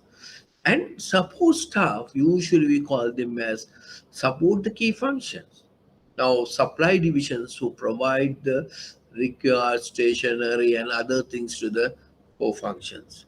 And marketing people, sometimes they give support to the facilitate the um, main activities by carried out some advertisement like that, right? So according to the Mintzbergs, they have identified as that, right? And also accordingly, the Mintzberg identify such six successful organization structure, right, in an organization, right? So what they are saying is, they said it's a very simple structure, right? Different type of organization will place varying levels emphasis on each of the building blocks and will have a different coordination mechanism. Very simple structure, right? Then machine bureaucracy, another type of structure. The professional bureaucracy, divisionalized form, advocacy, and missionary organization. Those are the type of main configurations. Then mostly you use the common type of structures we call entrepreneurial structure, the functional structure, divisional structure, and the matrix structure. Right. Out of these, the very famous one, it's called the modern one is called the matrix organization structure. Right.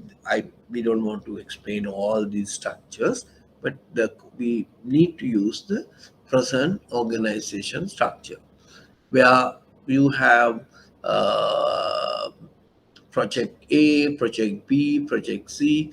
The same people are working for for the two people sometimes, right? So the matrix structure is today is heavily used, and apart from that, they may use the functional organizational structure, like different department are conducting different functions, right? That of course you also may be aware the functional organization structure.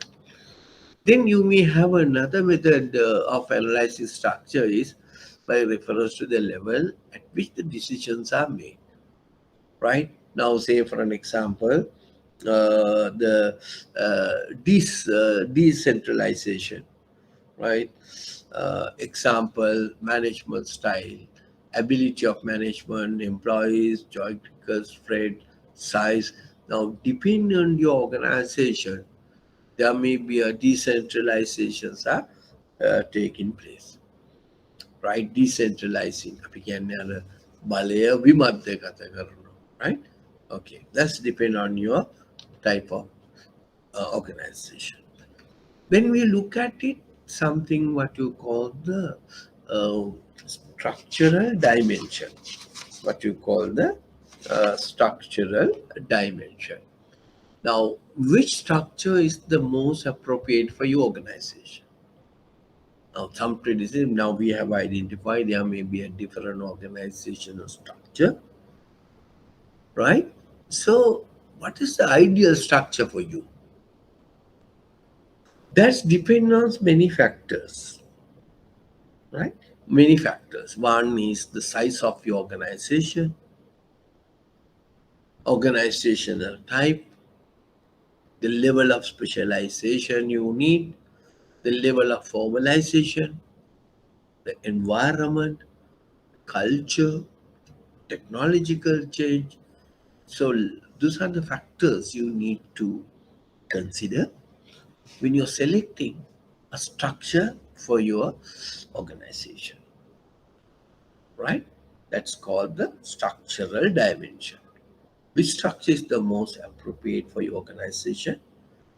Depends on size of the organization, organizational type, the level of formalization, environment, culture, and technology.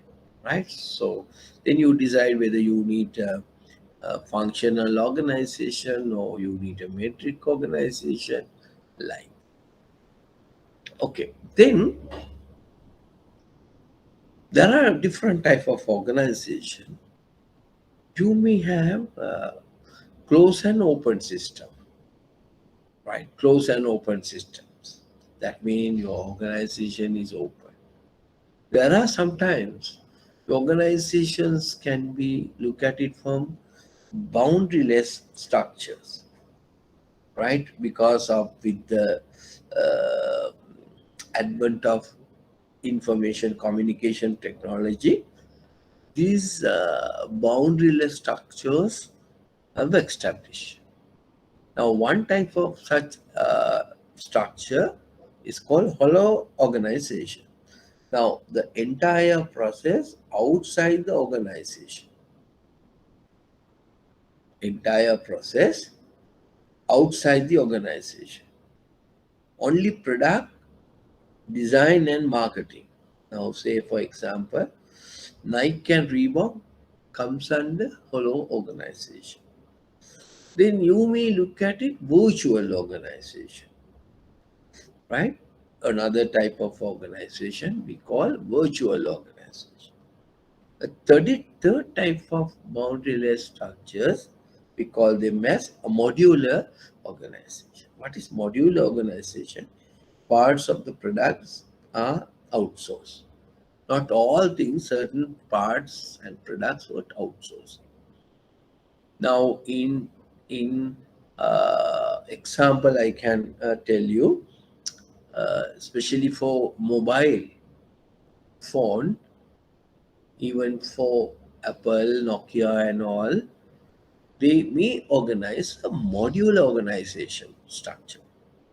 So that means parts of the products are outsourced, right? Where they look at it, where you can get the parts from the cheapest place. Now, in that sense, the China, they can produce these certain parts of a mobile phone at the cheaper rate. So, Apple may buy from the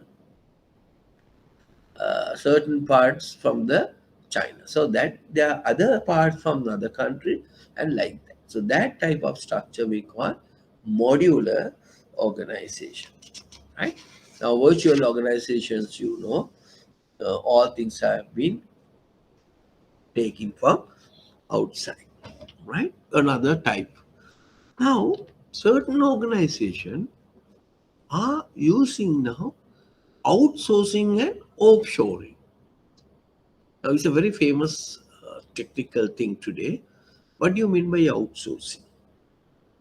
Now, the outsourcing means contracting out aspects of the work of the organization which is previously done in-house to specialist providers. Now, some of the activities done by earlier by your own organization was outsources, right? For people who can do better, right?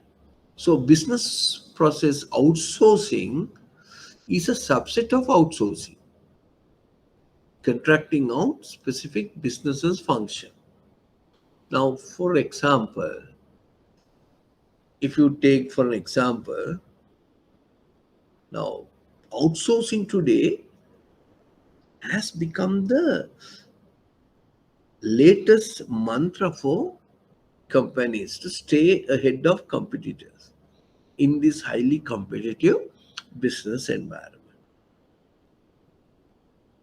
Now, it is the strategic use of outside specialized and efficient service provider to or parties to perform or activities which are traditionally done by the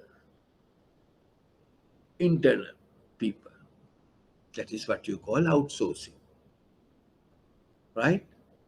Now, banks are heavily using. Now, for an example, now our all lot of banks security staff, then janitary works, even for some banks are using for sending the renewal notices, right? Security outsource sometimes. A lot of activities are loading cash to the machines, collecting money from the branches, also may be outsourcing. Why you can do it cheaper than other things? Even for audits. Now, audit mean the branch audit, not all audits, right? Branch audit can be outsourced. Now, Central Bank of Sri Lanka, they send the circulars to the banks. What are the activities, what are the function you can outsource? What are the activities you cannot outsource? Right now, say for an example, preparations of strategic plan for your bank.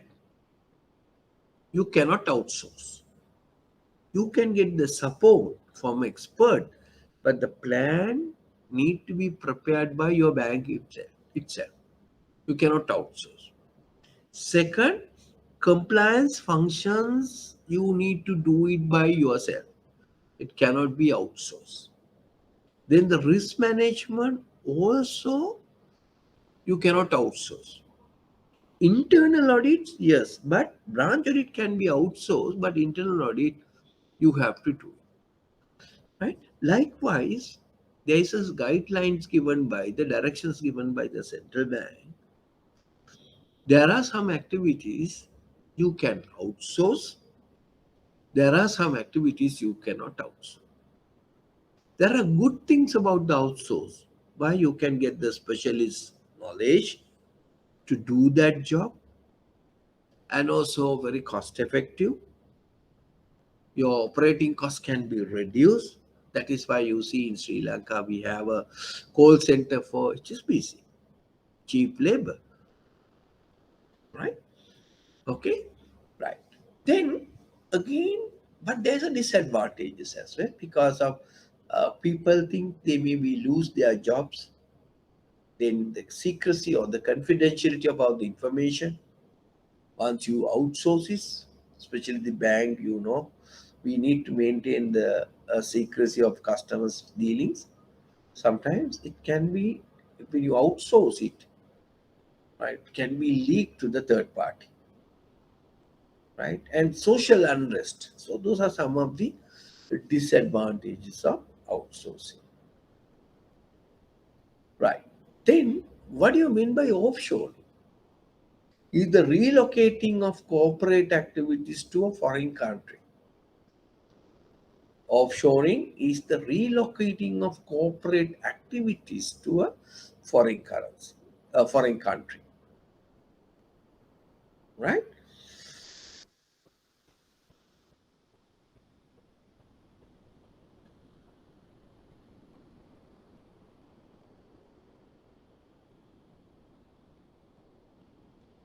Onshoring mean, if you put it the other way, bring um, customer activity to a back to a bank, right?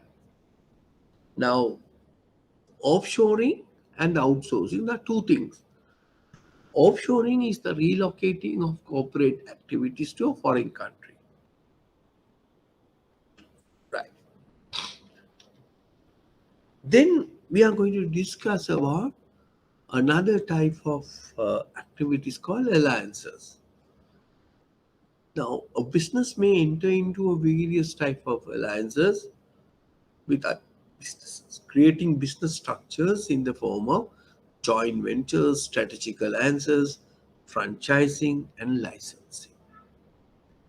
Right now, if you really look at it, some businesses are expanding their businesses under licensing arrangement. And licensing means an arrangement whereby a firm with the proprietary rights to a product grant permission to another firm to manufacture that product for specified royalties or other payments. Can you give me an example for licensing? Is Sri Lanka? This is how Coca-Cola company, the parent company in USA, enter into the businesses in other countries, alliances agreements. That is the method is called licensing. Now, Coca-Cola company in USA has given the Sri Lankan Coca-Cola manufacturing company to proprietary rights to use their brand name. You need to buy their food, buy the ingredient from them, and the Sri Lankan people can use, manufacture, bottle it, add water and bottle it, and to produce to the customers. For that, they may charge royalties and other payments. Royalties mean to use their brand name. They can come up with their own advertisement campaign, or maybe can make use of the international advertisement. So this is how Pepsi Cola, then Coca-Cola companies are entering to the businesses. They're using alliances arrangement. Then the franchising, even though it look like licensing, is something different. an arrangement between a franchisor, right, and a franchisee to do the business. Now, in Sri Lanka, good example here is the McDonald's. Now, company like McDonald's, now if they want to improve their businesses, and what they do, they use the franchisee. Like in Sri Lanka, is Avance, right? So this is how McDonald's company or Burger King, Pizza, all are franchising. Franchising and the licensing. What is the difference between these two? Remember, the licensing, the the licensee can have a lot of freedom, but as far as the franchising, franchisees not have the freedom, because why? It is a hybrid product. Wherever you go for food in Sri Lanka or any other country, the foods are same taste, more or less, or service also in the same, the manner in which they use the logos and dress also same, arrangements are same, everything was same. So that is what is called more a service plus a product. But a licensing is purely a product, right? So that is why franchising is little bit of a difference when you're compared with license. So you need, in franchising, you need more control. The another method is a joint venture, right? Now, joint venture involves the establishment of a firm that is jointly owned by two or more otherwise independent firms, two organizations doing together. Now, a famous one is Fuji Zeros. Now, those are photocopy machines, right? Fuji is the American photocopy, in Japan. Zeros is the American. So, how America and Japan entered into the international business through the photocopy machine by having a joint venture like this. Now, the very famous joint venture we can very well known is Maruti Suzuki. Now, in India, they manufacturing Maruti cars, right? They use the labor and materials and things like that.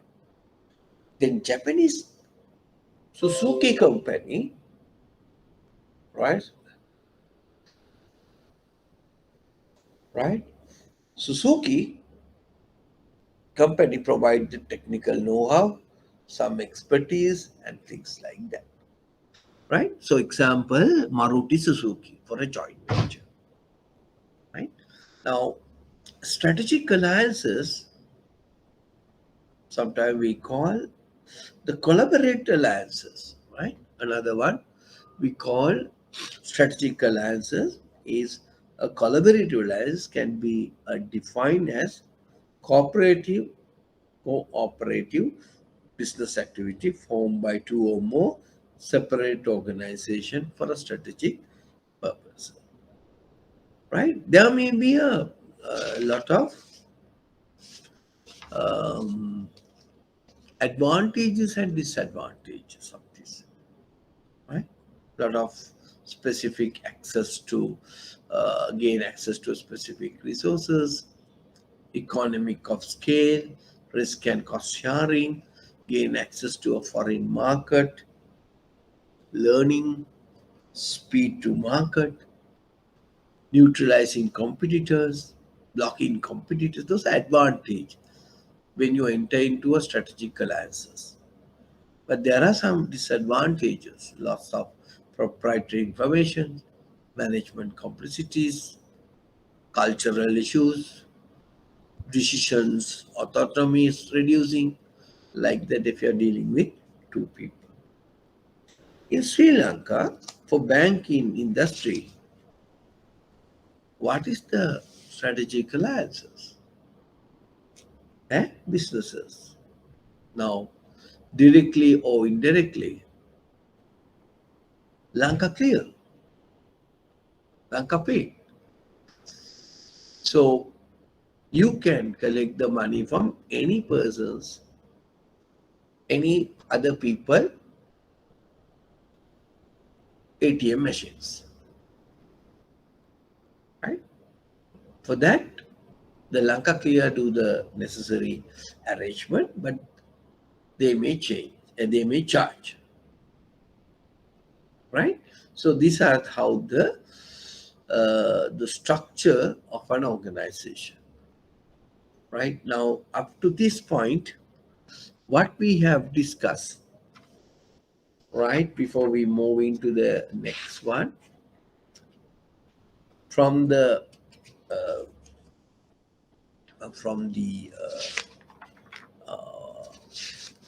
stakeholders' point of view, right? So, if I summarize up to this point, what we have discussed, okay, right? First,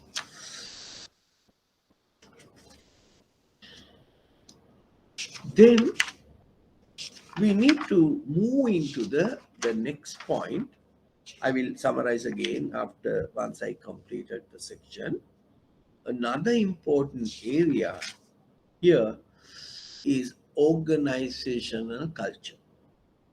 Important area is organizational culture.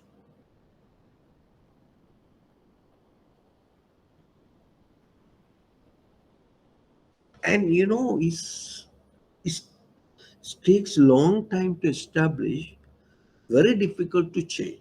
Remember that. Usually it is a man-made part of environment. Organization culture is the personality of the organization. Remember, that's a model way of defining a culture. It is the personality of the organization. Now, culture usually is comprised of assumptions, values, norms, and tangible science artifacts, organizational members, and their behaviors.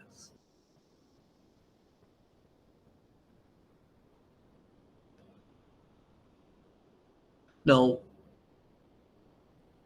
as I explained to you, it is a man-made part of environment.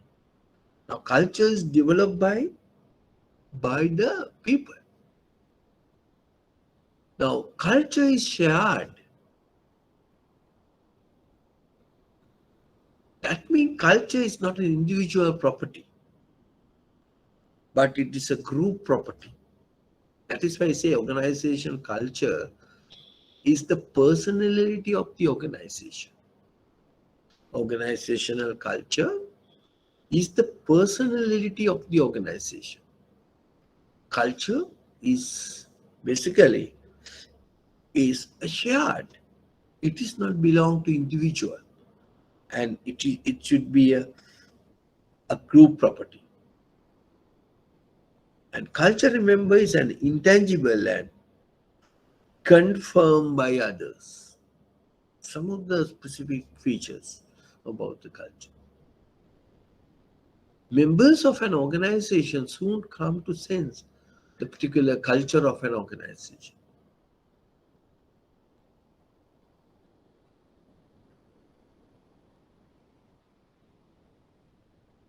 Now, culture of a large for-profit corporation is quite different than that of a hospital, which is quite different than it's a university.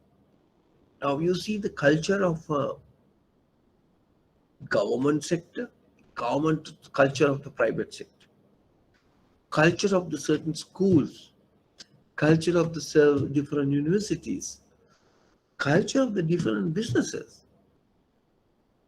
Large profit organization, their culture is different to the university. And it's also changing to the hospital.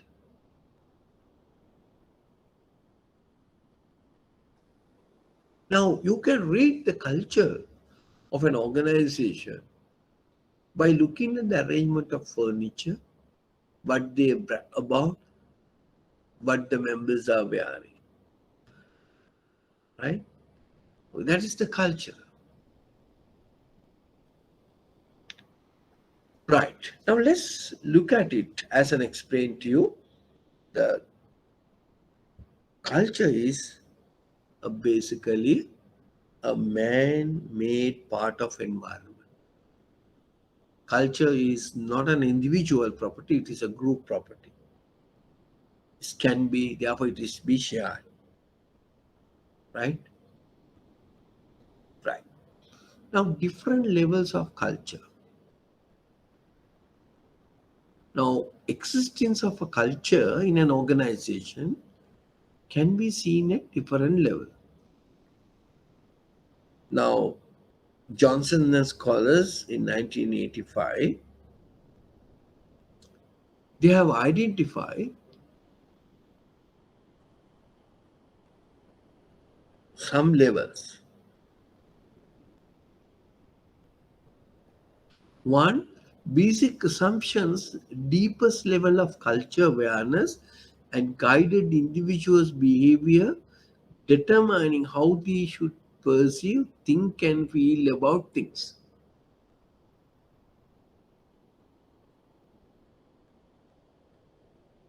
Now, say for an example, people nature, how people work, the relationship between people and environment, time, the relationship with low high, cohesiveness, right, true and fairness, all factors. Now, you may recall that X and Y theories, we will learn all these things little later on. Then values are often taken for granted and tell individuals what is regarded as important in an organization and what sort of behavior is desirable. Now, for an example, you may have a code of conduct. So, how a professional should behave, and you may have a customer charter, right? So, the norms guide individuals on how they should behave in a particular situation and represent the unwritten rules of behavior, right? So, there are some cultural characteristics like observe behavioral regulatories, interactions, common language, and all norms, philosophy, rules and regulations, all are cultural dimension. Right? How culture is described.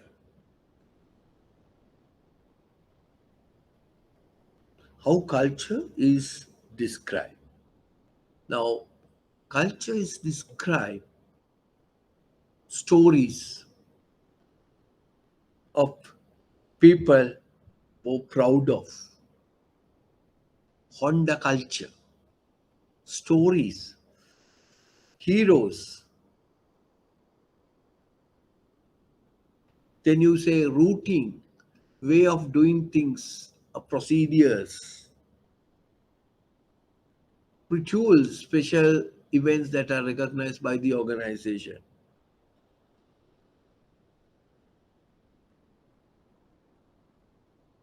Now, say for an example, you may have an ceremonies create a sense of achievement and of culture that value hard work and reward system. Best branch, best employee, like that. Now you may have a symbols, so you can have employee of the month, right? Like slogan, Honda way of doing things. You have a power structures who are influential individual groups. You may have a control system, measurement and reward system, right? Based on that, your culture may be where your culture can be described like that. Now, how can you develop your culture? The history and nature of business, the reason the organization was formed, age, and the value of first owners, right? Now, that is where the belief and values of the founding members. Now, some people said my party is coming from this generation. And also, the second one is the leadership of the owner or the corporate management. So, organization culture develop based on that the leadership of the owner.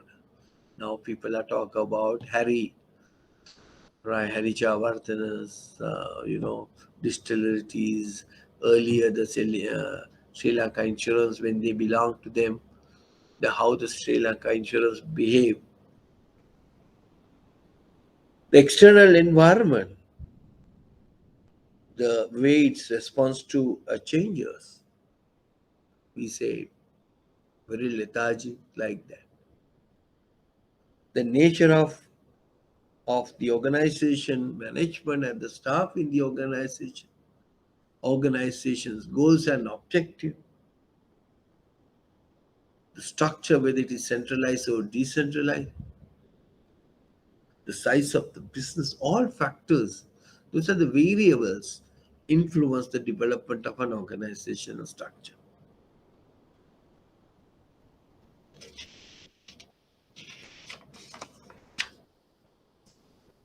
Right. Then in 1992, the Harrison identify different type of cultures. Identify different type of cultures. What are the different models describe the culture? One is what you call club culture. Sometimes we call power culture. Let me look at it now.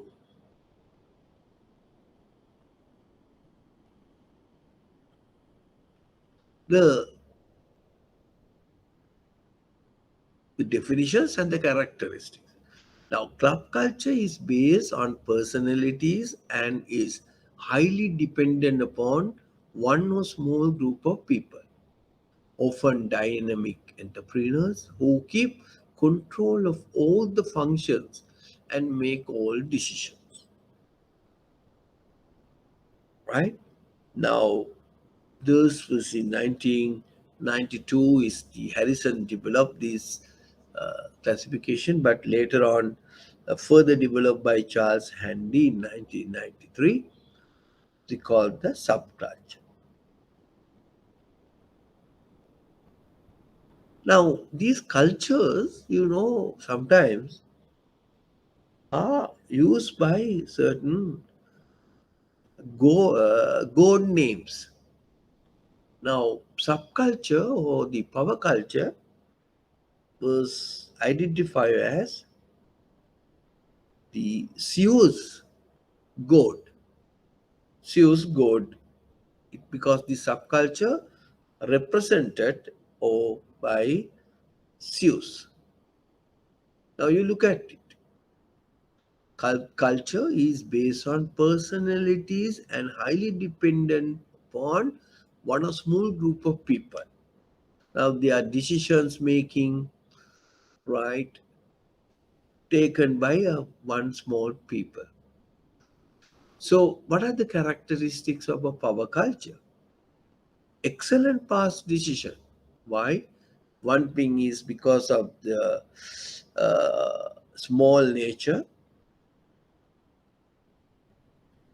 Now, this structure you can depict as a the as a web. There is a one point, right? You have the web along with this. If you destroy the PowerPoint, that's a decision making unit. You destroy the entire web, right? That is the culture nature. The decisions are taken by centralized. Quick decision, only one man made decision, take a decision. Usually not rigidly structures, less rules and procedures, close affiliations with your boss, and you can react very fast to the changing environment. Now, what is the organization can you quote in Sri Lanka?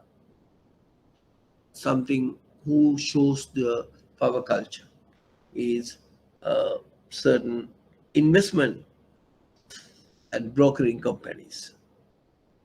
Those are small companies because you need to take quick action based on the changing environment. Power is centralized, less rules, not rigidly structured. Because of the smallness of the operations, so you have a better personal context. That is the type of a culture.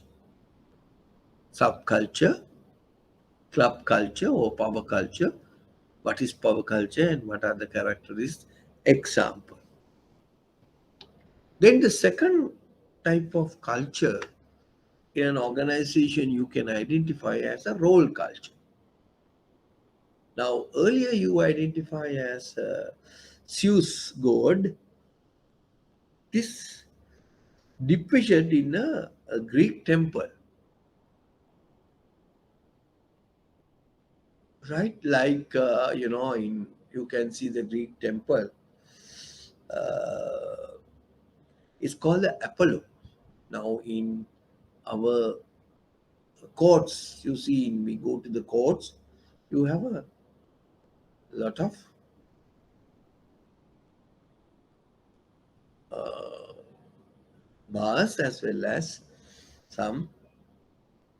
It's like a depicted in a Greek temple, and club culture depicted as a web style. Now, role culture represents the existence of functional and divisional strengths like marketing, finance, human resource management. Everything is based on logical order and rationality and has a proper place. So, what are the characteristics in that case?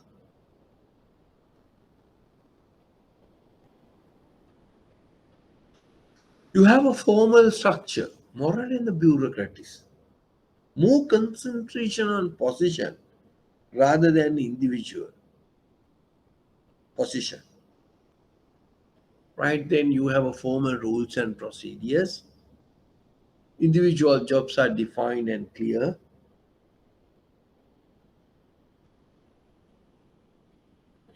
Good for stable environment. Give me an example. A lot of government institutions are showing a role culture, and especially large bank structure. Maybe 25, 30 years ago, it's like this, but still some banks are used same as today, right? Role culture. What are the characteristics? I tell you, formal structure. Then you may have a task culture. It is a job or project oriented culture, right? And the goal they have identified to task culture is Athens,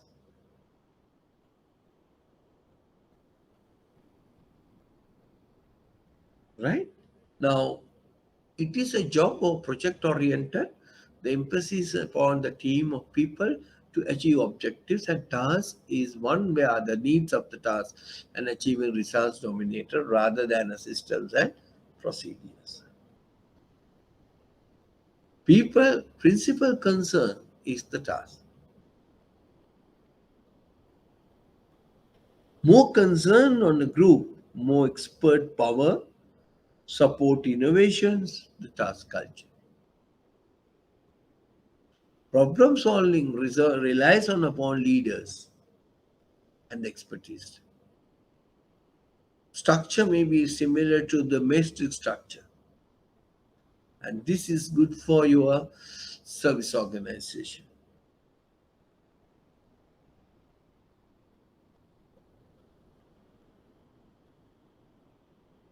Right. Ideal for contemporary a banking financial institution. The task culture is more good for today's banking structure.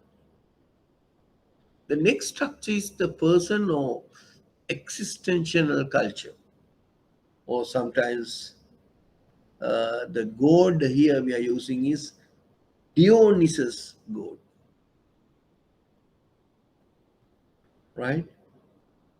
Sometimes we call depicted in earlier the task culture is a net culture, depicted on a net, and here the person culture is depicted a galaxy of individuals. Now, person's culture is formed when individuals work separately to serve their own interests, but have a common need for work to common purpose. Right? So, what are the characteristics of a person's or existential culture? Collections of individuals who have come together, often on a professional basis. There's no real structure, very little central control. The organization is just to satisfy the individual. Satisfy the individual. Now, say for an example, uh, drug association or doctors association, right? You can have the personal existing culture.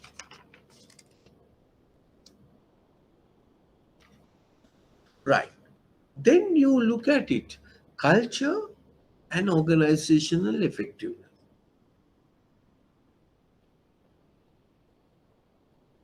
Now, seven attributes of excellent organization characterizing the corporate culture.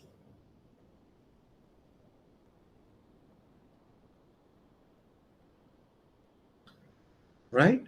That means is a basis for actions and bias for getting things done. And it close to the customer by listening and learning from the customers.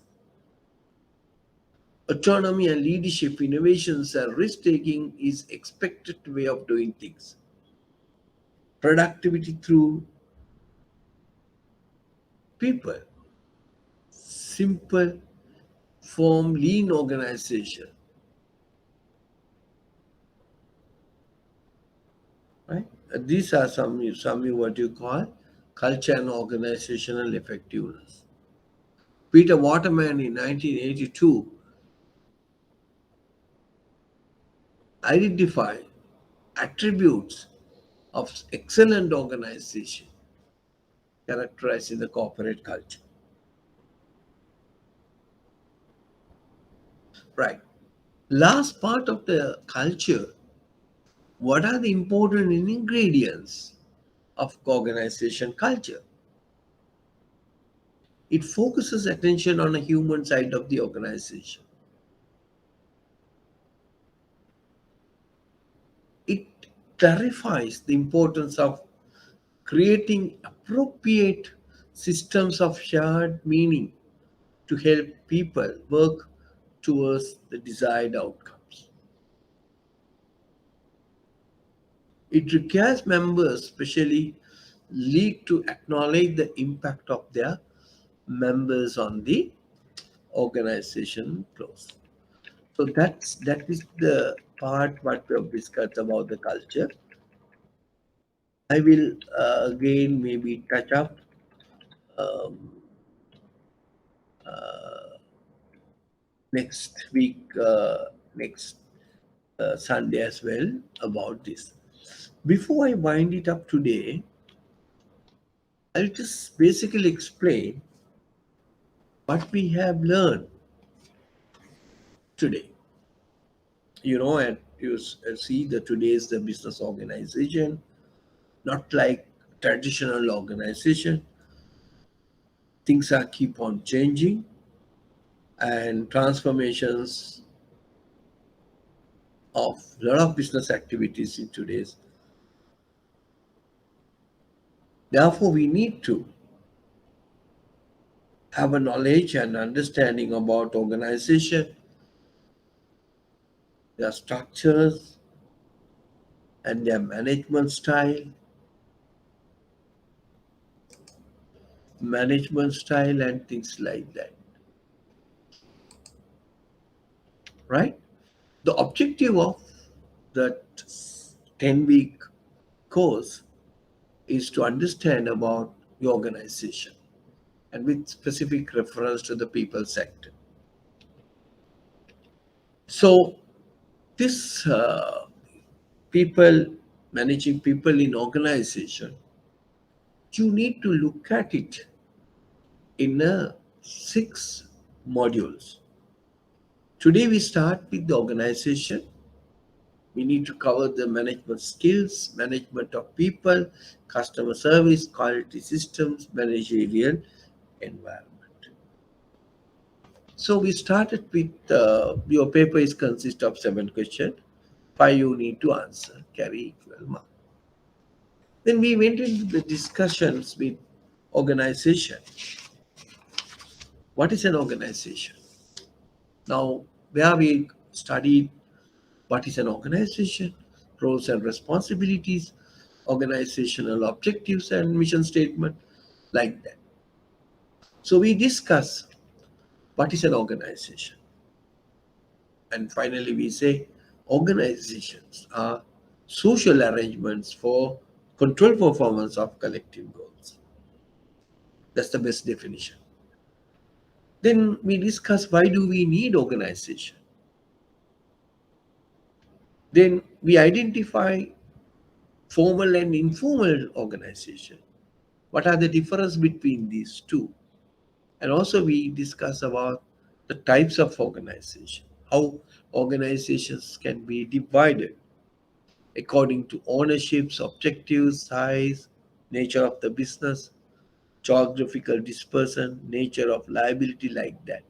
With example I explained to you. Then we discuss the hierarchy of aims, where we discuss what is vision, why it is important, what is the purpose of vision statement. And then we discuss in detail what is mission, why mission is important for organization. Then we discuss what are the areas to be addressed when developing a good mission statement. Then we discuss what is the difference between vision and mission. Then we discuss the goals. What is goals?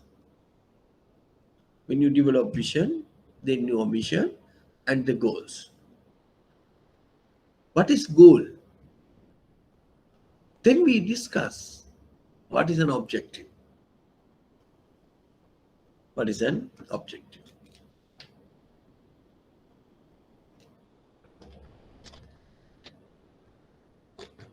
Then we explain objectives, characteristics. Objectives should be smart, should be specific, measurable, achievable, or relevant and time. So objective should be smart. Then we discuss objective perform the number of functions: planning, responsibility, integrations, motivations, and evaluation. And then we further explain if you want to set an objective for an organization, what are the key results areas According to the Peter Drucker, he has identified 8 areas: market standing, innovation, productivity, the resourcing, profitability, employee development, employee relations, and social responsibility. A person can set the objectives in these 7, 8 areas, right? Then we discuss what is strategy. Strategy, explained by me to you, is a strategy, is a direction, and how you obtain the competitive advantage, how you change with your changing environment, how you make use of your resources efficiently and effectively, how you use your competencies, your knowledge, your skill, attitudes, and all. We develop the strategy to fulfilling our stakeholders' expectation. Then we went in to discuss who is our stakeholders. Who are our stakeholders? Internal, connected, and external. How can you create value for our stakeholders? In details, we discuss how can you create value for your stakeholders. And then what are the expectations? And we discuss why we need to manage our stakeholders. Because the different stakeholders are having different degree of power and degree of interest about your organization. Having identified these type of stakeholders on these two axes, you develop a matrix. Accordingly, we take a decisions how to handle these stakeholders.